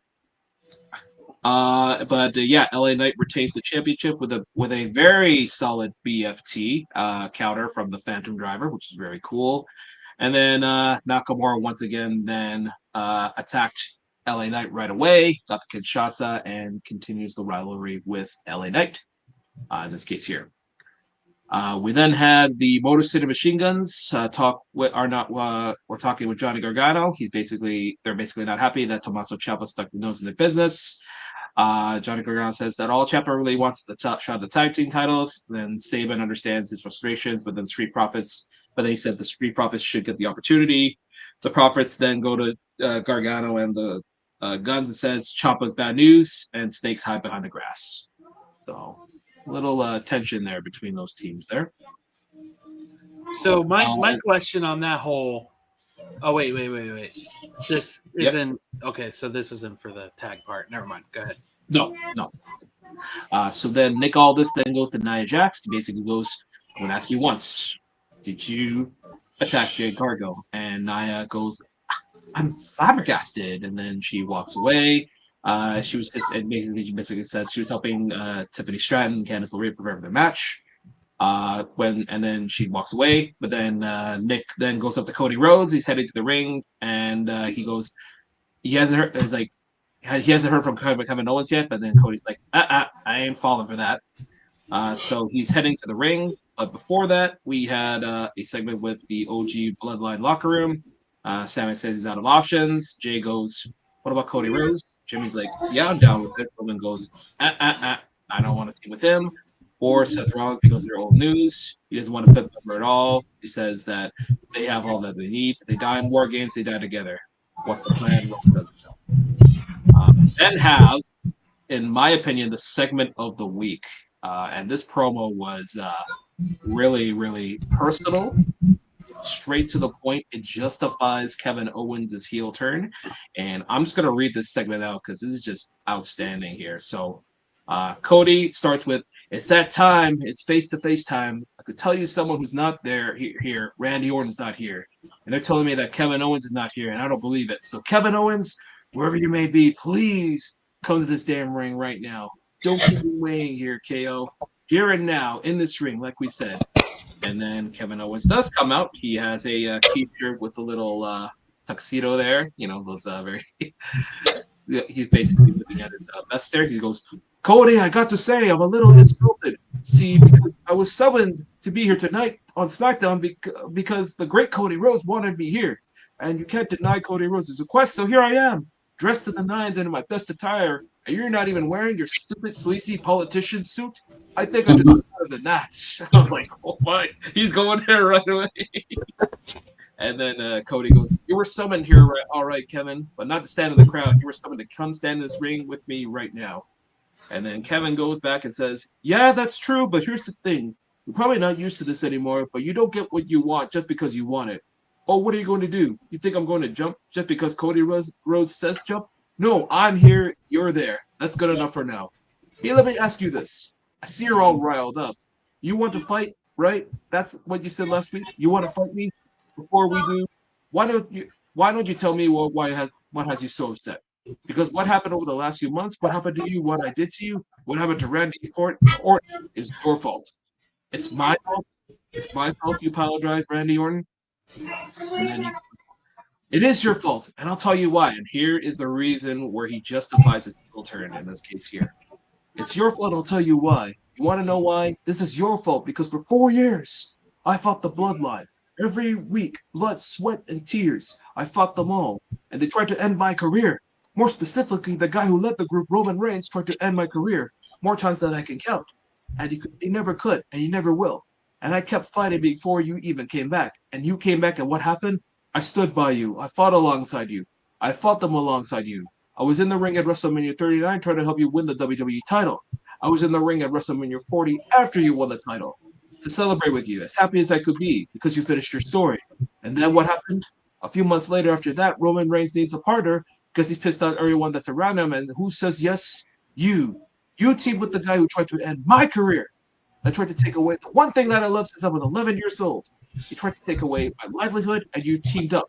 So yeah, everything that has happened is your fault." And then Cody Rhodes comes back and says, "Enough, enough. You want to justify your actions? You want to justify what you've done because I teamed with Roman Reigns? Great. I can believe that, but let me call this for what it actually is. Me teaming with Roman Reigns had nothing to do with you. He asked me, and I thought it was the right thing. But that doesn't jive with who Kevin Owens is. Because to you, you have to be the victim.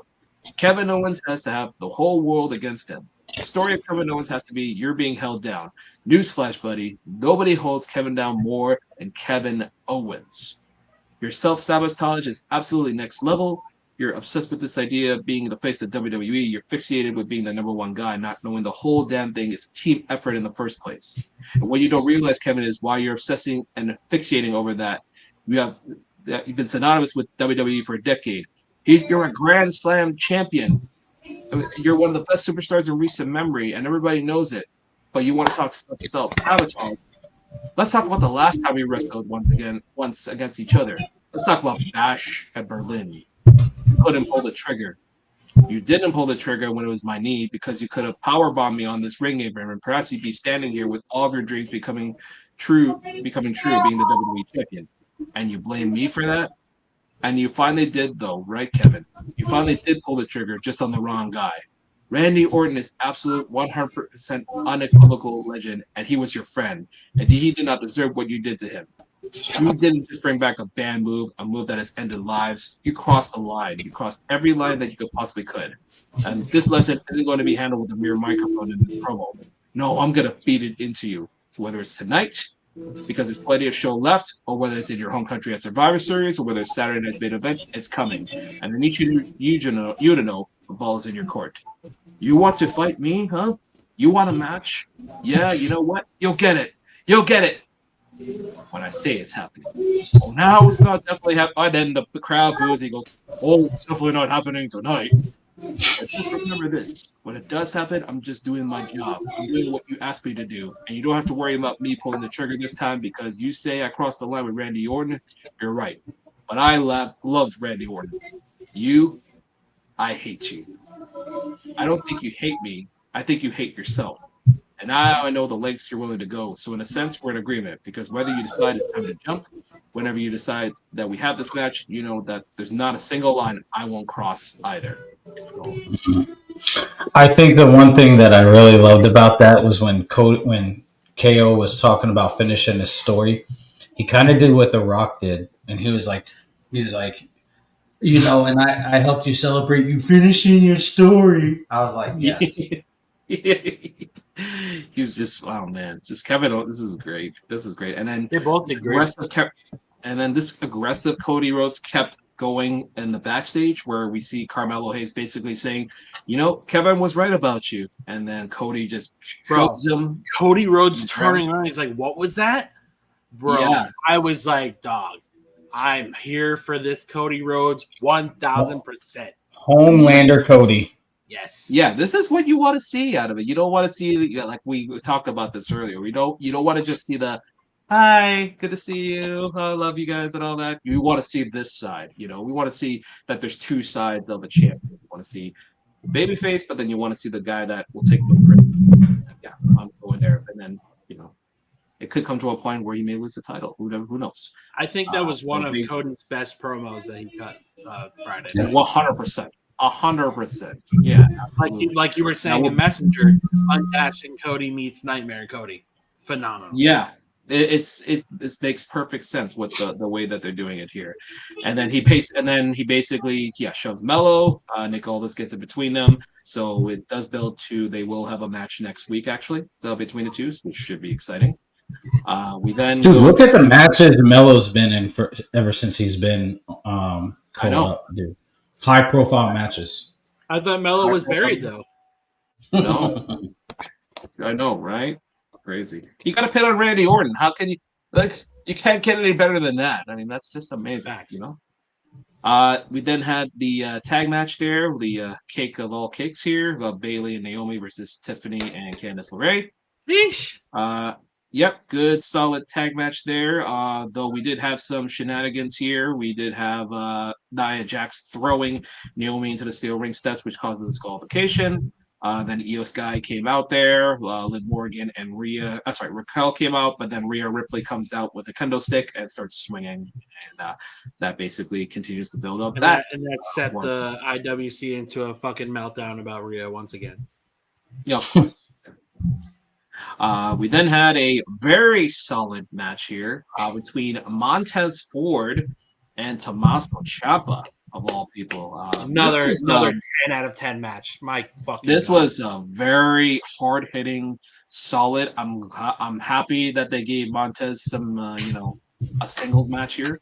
Yeah, and their tag partners weren't present for it. That's right. They literally let them have it there. I liked the finish as well because it came down to Ciampa doing a knee on Ford, and he was going to do the fairy tale ending, but then Ford reversed it and got the pinfall over Ciampa. But then Ciampa then keeps attacking Ford. Then Angela Dawkins then comes out. Johnny Gargano then tries to pull off Dawkins, and then Ciampa jumps Dawkins from behind, and Gargano's trying to calm him down, but then he shoves Gargano down once again, and then the Motor City Machine Guns come out as well to kind of calm the situation down there. So here's the thing I don't like. Yeah, I don't like how Triple H's booking is with Gargano, where he feels the need to protect him with other talent. Because we talked about this last week of Gargano, Ciampa outgrowing Gargano, but now you're going to put him with Motor City Machine Guns, and Ciampa either A, gets a solo run, or B, he's shoved into a stable. Because, in my opinion, I think NXT Black and Gold Ciampa, when he broke off of Gargano, is to this day one of the most savage sons of bitches that's ever existed in that company. Oh, 100%. the fact that he didn't come out to music to start off was just amazing. That's what I'm saying, bro. Yeah, And we're at a point where we can make that possible again. Yeah. But make that possible. Gargano But is, I yeah, hate to say it, he's kind of a sore thumb. yeah, it is. It's I don't know if you're pushing Gargano to the single side with Ciampa there, or I don't know what they're doing. And then you have the tag division as well. It's like it's kind of a double-edged sword there. Yeah. With that situation there. We'll have to see in the next coming weeks what's going to happen there. Yeah. But then we ended off on a big note there, and Sean, you do have the video, I understand, for this. I do. Yeah. Let I us don't really need to explain it. Let's show it off here.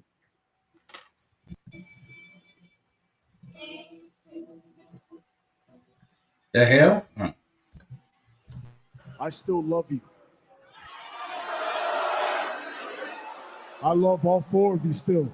I always have. I never stopped loving you. But I want you to understand something. If the four of you join my bloodline, we can run this company for decades.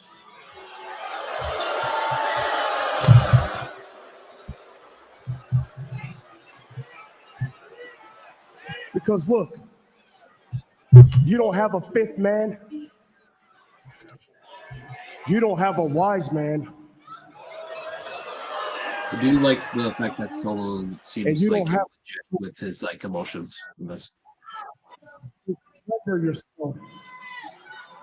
Join my team.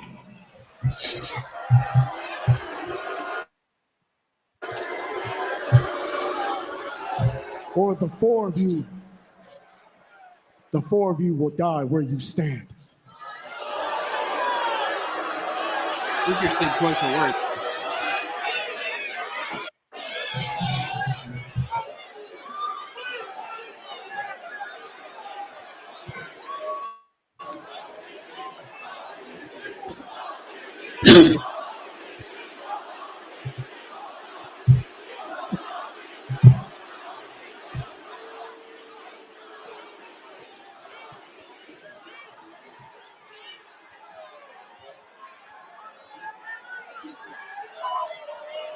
Ladies and gentlemen,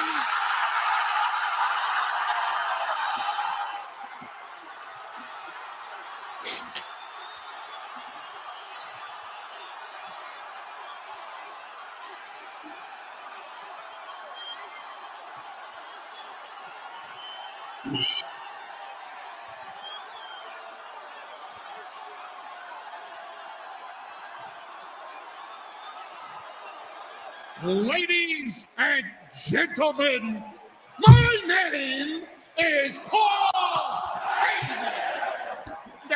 Now, forgive me, but sometimes I've been put through a table in Madison Square Garden, so maybe my math is a little off.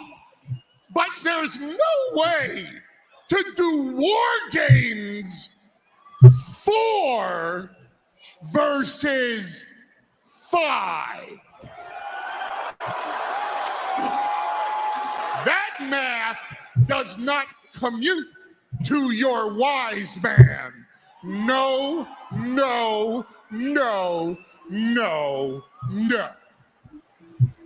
So it's not going to be 4 versus 5.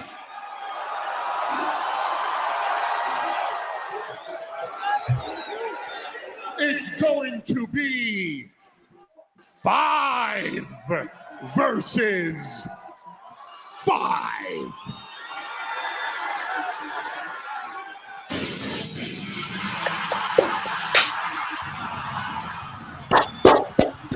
Let's go!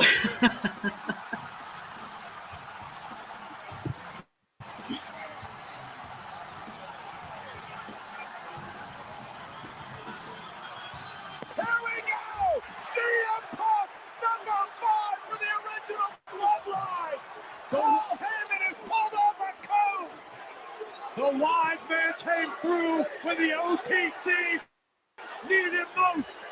CM Punk. Superman punch. Double super kick. Superman punch. Out goes Reed. There's 5, all right.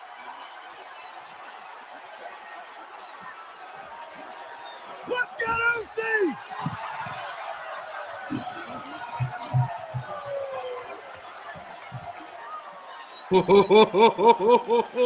Oh my God.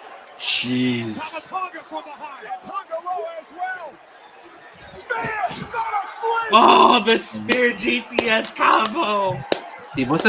Kama must have gotten cut from the BTS. When you saw he got some stitches. Yeah. He must have gotten cut from the BTS. God. I think it's interesting to note we got CM Punk chance and not OTC chance.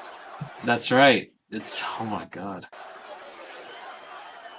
See this is WrestleMania worthy in this case here. I mean, we do have the other portion that we'll talk about, but this is all. You could also put this as a or even a SummerSlam option with these two. Paul Heyman looked like a proud dad. Yeah, he's like, oh my children. This is indeed awesome. A spear and a GTS. Yeah, it looks like he took it on the side of his chin. Yeah. Because so he did have that segment. He did that the segment later. So yeah, that was SmackDown there from a very intense SmackDown. Very, very, very, very good ending to SmackDown. Yes. They needed that. They've kind of had a couple of duds, in my opinion, but this one was pretty legit. Yeah.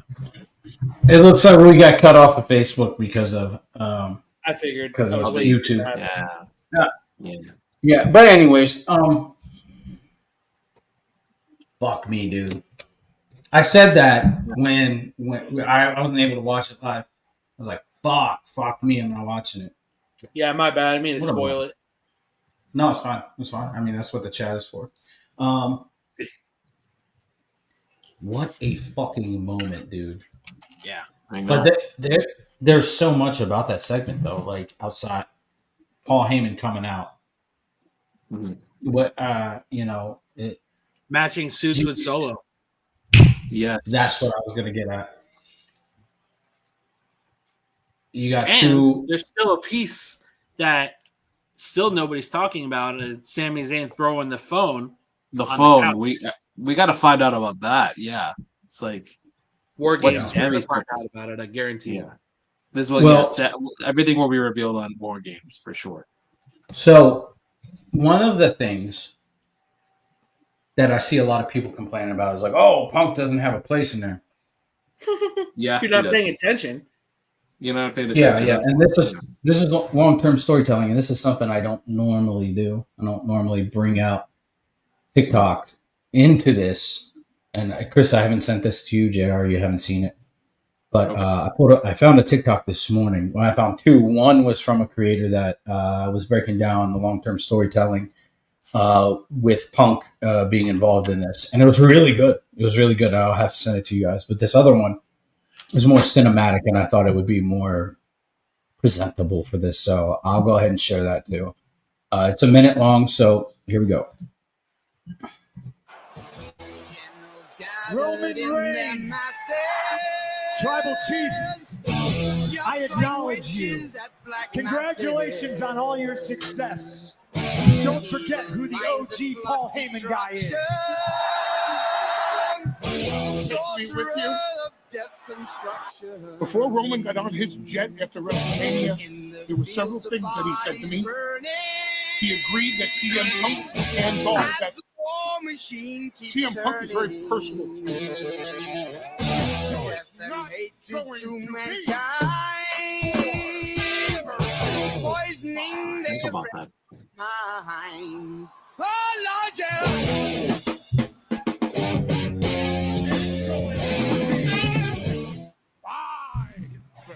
Versus 5. So many people thought it was Brock Lesnar. Yeah, right. I told this, someone, my crew was like, I'm disappointed it's not Brock Lesnar. I'm like, dude, you either gonna make Brock Lesnar look like a chump to Jacob Fatu or a monster. That's the only reason you would bring Brock back, and this was not the case here. Exactly. Brock can wait till after till WrestleMania season, then you can bring If he him back. even comes back. If he, You know, but I mean, yeah, that's true. Yeah, and this is, I still you think know, Gunther. go ahead. Sorry. No, go ahead, Chris. I was just gonna say I still think Gunther and Lesnar is the move, but I totally would not be mad at Gunther and Goldberg either. No. sure. I gotta say, man, looking at that and thinking about it, it just does not affect like this OG storyline, the bloodline storyline with Punk being in it, right? Yeah. Because you've got a variable in there aside from Punk. You've got Bronson Reed. And so with Bronson Reed, hear me out. With Bronson Reed, who is he currently in a feud with? Seth Rollins. Seth could have wanted to join at a last minute ditch to get to Bronson Reed inside the cage, but Punk filled that spot. So that builds that hatred for Punk even more. And if you remember, Seth and Punk were gonna fucking go at it. They before Hell in a Cell, and then Drew kind of fucking pulled Punk's attention away, and then Bronson Reed attacked him. So it's been put on the back burner now, dude. If this is the direction they're going, and we get Punk and Rollins at Mania, I think that the build for it needs to start at Survivor Series. It has to start at Survivor Series, escalate at the Royal Rumble, finish at WrestleMania. That's how I would do it. So, are we all in agreement? Roman's team is winning at the War Games. Yeah, I think Seth is going to cost Roman. You think Seth is going to cost Roman? What if Seth costs the match? Punk takes the pin. I think that would be his first. That wouldn't. Drew McIntyre. Yeah, sorry. Yeah, he lost to Drew McIntyre. Yeah, no. And he lost to Dom. I think with the men's War Games, you can't go wrong with either side winning because like there is kind of pros and cons to either of them because you also have the variables of Sami Zayn with the phone. You have the Seth Rollins factor in this case here, so you have a lot of variables when it comes to those. You know, I see there being two variables for this match. One being Seth, another being The Rock. I think The Rock is pulling a string somewhere, whether he got in Sammy's head or he got in Paul Heyman's head. I think there is an interesting factor that, which again, I'm going to say still I'm salty about Bad Blood. I know we're in fucking November, but I'm still salty as fuck about The Rock. I know. 5 seconding for no fucking reason. Okay, all right. Anyway.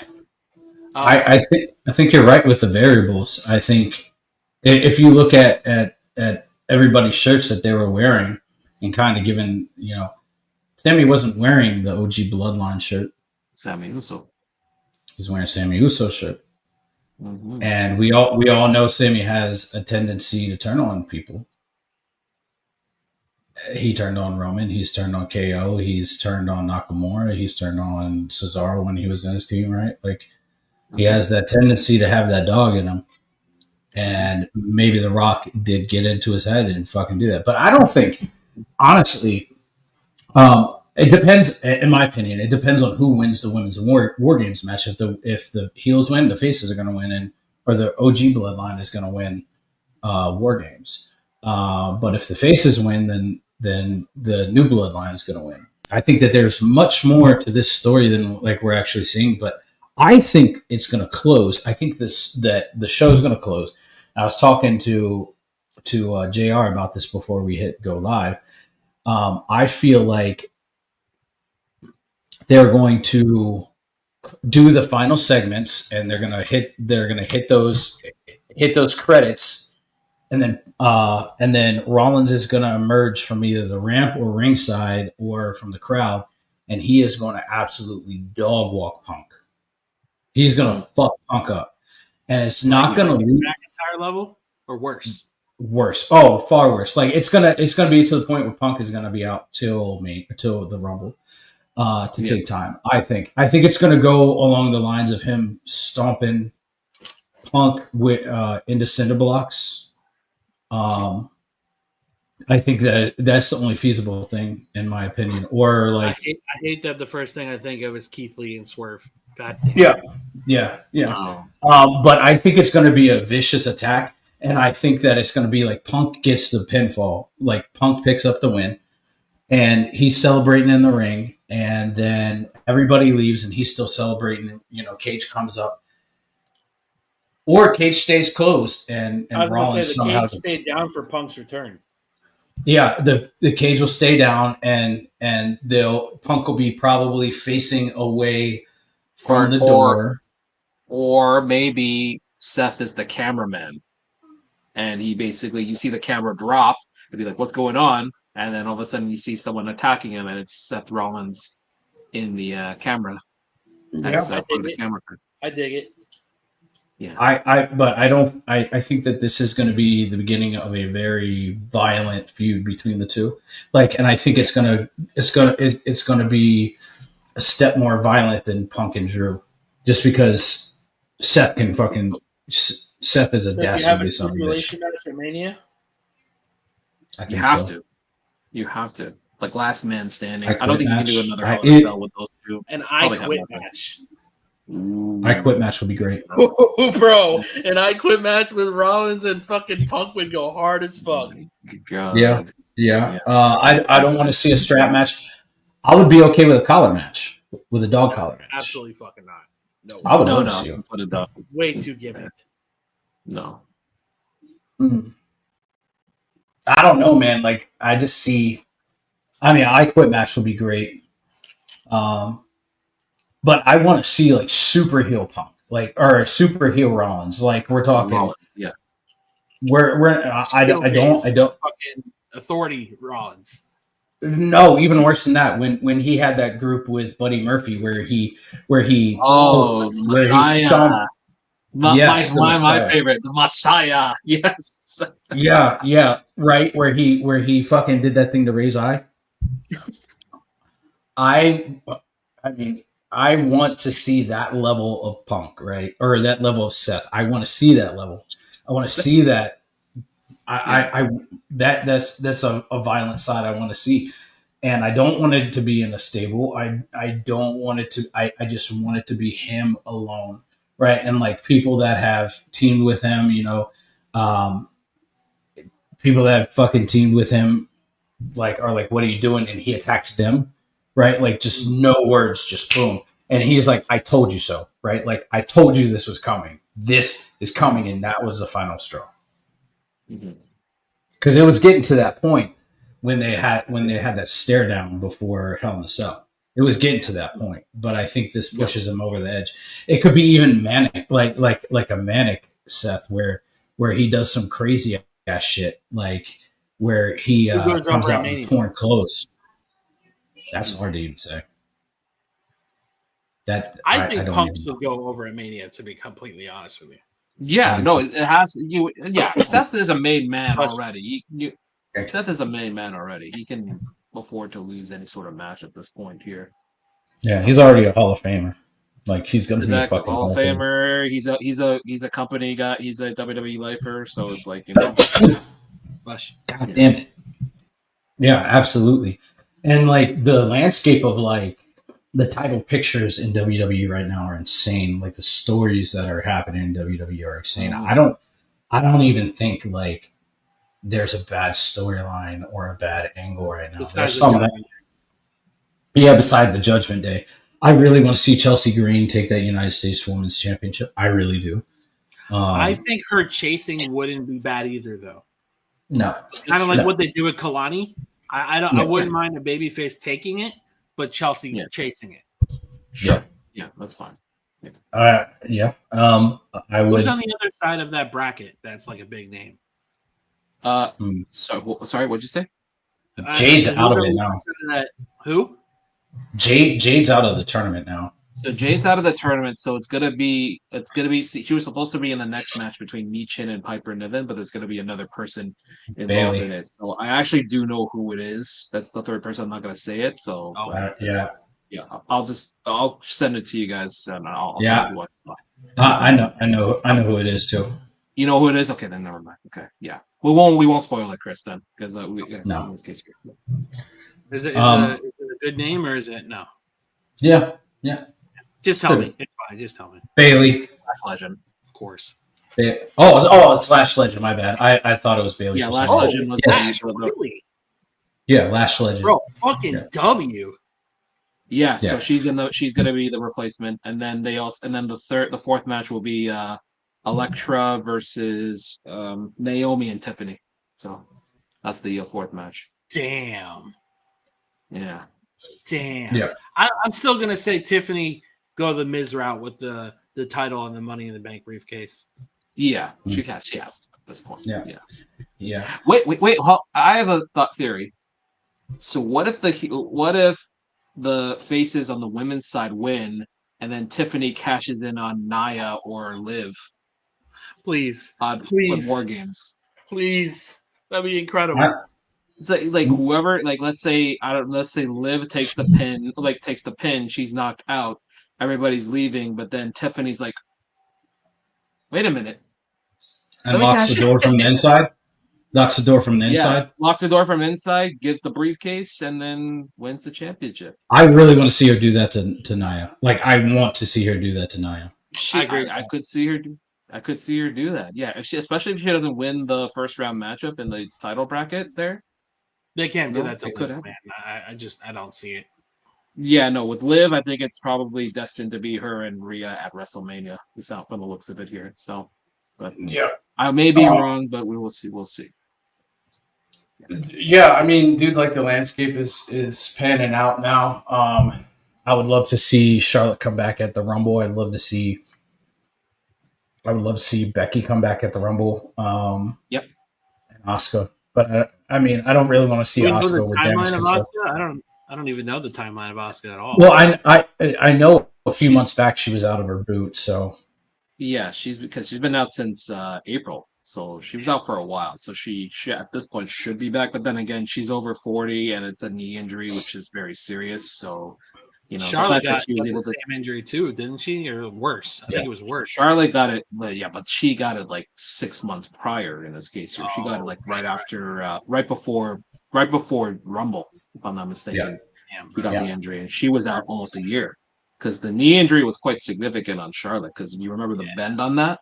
That was pretty bad on I Charlotte. think it was like what, her ACL, her meniscus, and it was something else. It all blew up in like one false move. Yeah, Feels so bad for her. I felt. Yeah, I know, and that it meant a lot to her because like I remember she was like crying about it and all that. It's like holy shit. I think that's her Oh, first so- like significant injury, isn't it? Yes, The yeah. Besides the tits Which blowing show? up. Which Sorry. longevity? Yeah, I remember that. Yeah, there's the longevity on her, so that's good on her. But yeah. So here's a thought. Hmm. What if the thought Cora Jade? She's a thought. No, I know she is. No, there's a song named after her. No. What if Kevin Owens loses at Saturday Night Main Event and he wins the Rumble? I want to see it. Rumble, dog. I'm gonna be honest with you. I don't see anybody else taking that spot. I really Punk? don't. I mean, I wouldn't be mad at Kevin Owens winning, but I just feel like the cards where Cena is for 2025. Yeah. You know what I mean? Like, I wouldn't be mad at Kevin. Who does he face though? Who, Cena? Gunther? Takes the title off of Gunther. And then Gunther retires Goldberg. Yeah. I can see that. If he doesn't win at Rumble, I would like to see him win the Elimination Chamber, KO. Mhm.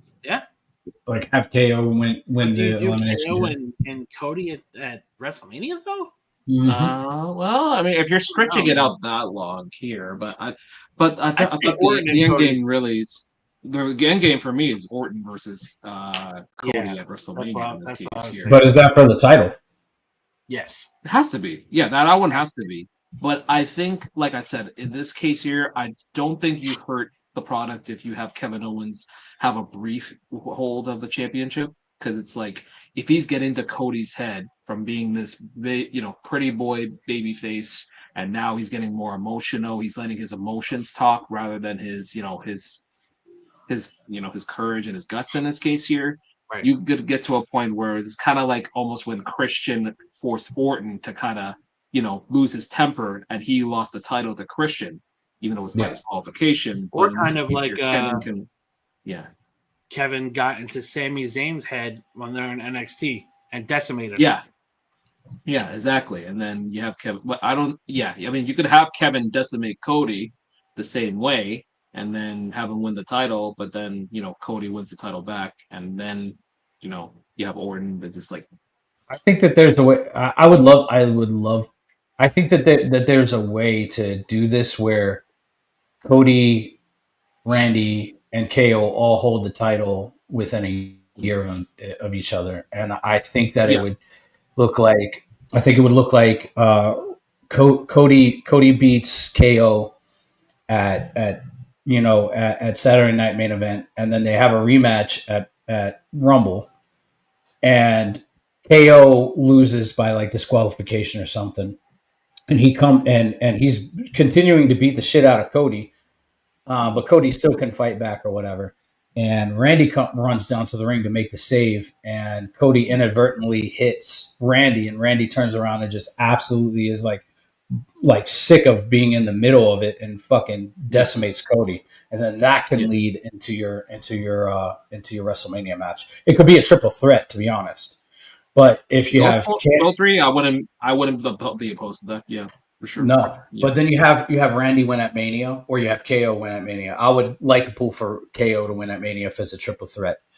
But then if you're going to go the Randy route, have Randy win at WrestleMania, and Cody kind of take some time off because he's been carrying WWE on his back for like 3 or 4 years at this point. And then and then KO and Randy go at it. KO wins the title off of Randy maybe at SummerSlam, and then Cody returns to take it off of KO. It's interesting. It's interesting. We'll have to see what the blueprint is in the next little while. But let's go to we have to wait till we see how this Cody Owens thing plays out in the next few weeks, especially with Saturday night's main event, because it seems like that's what's going to happen. Because I think in this case here, you don't want them going in Survivor Series, obviously, because it's much like with Gunther versus I think it was Sami Zayn at that point. You didn't want them at Bad Blood because it would be not your card is way too stacked at that point. Yeah, exactly. Your card would be War Games are already stacked. And then with Saturday night's main event, especially because you're on NBC, you have the United States Women's title match there, and then you would have the Cody versus Kevin Owens match for the title. So it's like that's gonna be live. We're gonna be able to watch that. That's gonna be live. Yeah, exactly. Awesome. Yeah. Man, WWE is going crazy now. The only thing I'm afraid of, and JR, you and I have this conversation more oftentimes than I care to admit, but sure, how the community is towards Cody as it is, him dropping the title, damn well they're gonna have a field day with that. Don't let them have a field day. I don't really give a rat's ass about their field day. That's the thing. And I think I really struggle with trying to disconnect myself with that shit because obviously, as you know, I have as many people as I have blocked for that reason. Sure. But it's like there's so many bad faith assholes that are in this community that just for some reason prey on Cody's downfall, not only as a person but as a wrestler. Yeah. But think about it. That's just literally, I would say, about 5% or 10%, 5 or maybe less than 5% of the community in this case here. Right. Just think about that. When you see like bad faith fans or bad, those who, prey on negativity all the time when they see someone's downfall in this case here, that's literally a small percentage in this case here. When in fact that there is thousands of people in the crowd, you'll see like crying kids. There literally is going to be crying kids out there in the crowd to be like, Cody lost the title. Like, yeah. Yeah. They're going to prey on that, which is great. That's great for TV and all that such. Then there's going to be like some adults that'll be like, what are you talking about? What happened? It's like if they do something like that with Kevin Owens, and like let's say he wins the title and he wins it in the fashion like with like he did against Sammy, where he basically power bombed him into oblivion. In this case here, that's like shock value. It makes sense, and it's you don't mind your star being a chaser. It's not a big. It doesn't hurt to have something like that happen. In this case here. It's really weird. The dynamic between how this community was when Cena was a champion versus when Cody's a champion, like the differences are outrageous. Like they didn't have severe outrages and shit all over Cena for dropping a title to whoever he dropped it to. But you saw firsthand how they acted when Roman beat him the first time at 39. Like this community was fucking unbearable. It's I got over it after like 12 hours. Honestly, in this case here, because like I was at first I was shocked when that happened at 39. I remember us having a conversation about that. Yeah, but then I realized after, because as I get older, like I'm a little bit more wiser now in this case here. Now that because I tend to overthink things, but then as I look at it, I'm like, oh, okay. And that's my problem. I overthink things, and it's hard to separate that. That's something that a lot of people, we all tend to overthink things. Nowadays, with like a lot of these segments and a lot of stuff there, I usually just am like, okay, yeah, that makes sense, fine. It's like, okay, maybe I'm outraged for like maybe 2 minutes and such, especially like, with this Ridge Holland thing that we always keep being outraged about and all that such. But like I said, as I always look at it, it's like, I saw it as a filler, and it was like, especially with this Kevin Owens thing earlier, Bachelor Berlin, I always thought it was a filler. Sami Zayn, filler. I always say filler, because you always have to look at the big picture. Survivor Series, WrestleMania, Royal Rumble, those are and SummerSlam. Those are your 4 pillars. That's where most title changes happen. You don't see it in like some of these sideshows. So there's like a rare occasion where it happens on a sideshow. But in most cases there, you just have to look at the date and you'd be like, okay, you have SummerSlam, you have Survivor Series coming up, you have Royal Rumble coming up. That's where a lot of like stories get finished. That's where a lot of stories begin. So it's like, if like, let's say in this case here, you have Orange, God forbid I'm talking about like Elite here. You talk about Orange Cassidy versus Jon Moxley. Yeah. That's thank God they didn't give the title to Orange Cassidy, because that would put them back 5 spaces in this case. That would have been fucking hysterical. I'm not gonna lie. That would have been hysterical in this case here. So, but in this case here, that was just a filler. Unless they are pushing Cassidy as the champion. From what my friend said, supposedly they're giving a title match to what's his face, Darby on Wednesday. I quit. I'm sorry. I quit. I'm sorry. No, I'm sorry. I can't get that. A guy that I outweigh, I'm not gonna give the freaking satisfaction to that. But yeah, that's basically we just have to stop overthink. We have to not overthink a lot of these things and just think of it, long term, and just think like, okay, maybe this makes sense, maybe it doesn't make that sense. If, like I said, if we're wrong, then we're wrong. But that's basically how we have to look at it at this point. Yeah. Definitely trying to get better about that, man. This community can be very defeating at times.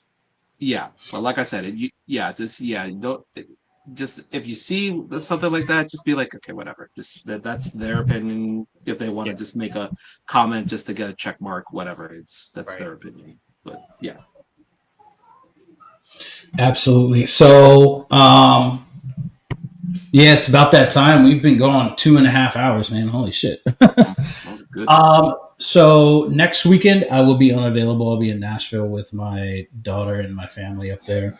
Yeah. So I'll be unavailable. But if you guys want to run the show and continue running the show, I'll give you guys information for everything. Is next weekend War Games? There's the War Yep. Games, yes. November 30th. Oh, God. Yep. Yeah, we can do a show the week after. I'm fine with that. Okay. Yeah, week All after. right. Yeah. So we'll return December 8th, and the channel or the backgrounds may look a little different. We're heading into Christmas season, and one of the weekends following, we will be doing a Christmas edition of the show. I think it's going to be a little bit easier for all of us if we do it during the weekend instead of the weekday. So we're going to be doing a Firefly Christmas. So we're going to be talking about wrestling and Christmas and all the cool stuff that happens in Christmas and wrestling and our own personal Christmases. So be on the lookout for that. It should be a fun time. And do you guys have anything that you guys want to add before we leave? Nope. The build to all these shows should be fun. What does anybody know what day Deadline's on? It'll be the week after War Games, probably. Okay, so we Yes, yes, the 8th, I believe. So we will. Talk, so when we get back, we will talk about War. Well, actually, no. Deadline will be the day of. So be the week. I guess we can talk about it the week after. Absolutely. And for everybody that was watching on my Facebook page, I'm sorry we got cut off. We got a copyright violation because the video is on YouTube and registered to WWE, which sucks. But if you're watching on YouTube or my Recover Out Loud page, I mean, hey, cool, awesome. Thanks for being here, and thanks for everybody for being here and talking wrestling with us while we were still live on fucking Facebook. But anyways, everybody, I hope you guys have a good week. Happy Thanksgiving, happy early Thanksgiving, happy early Black Friday, and until next time, much love, deuces. Deuces. We love you. Solo.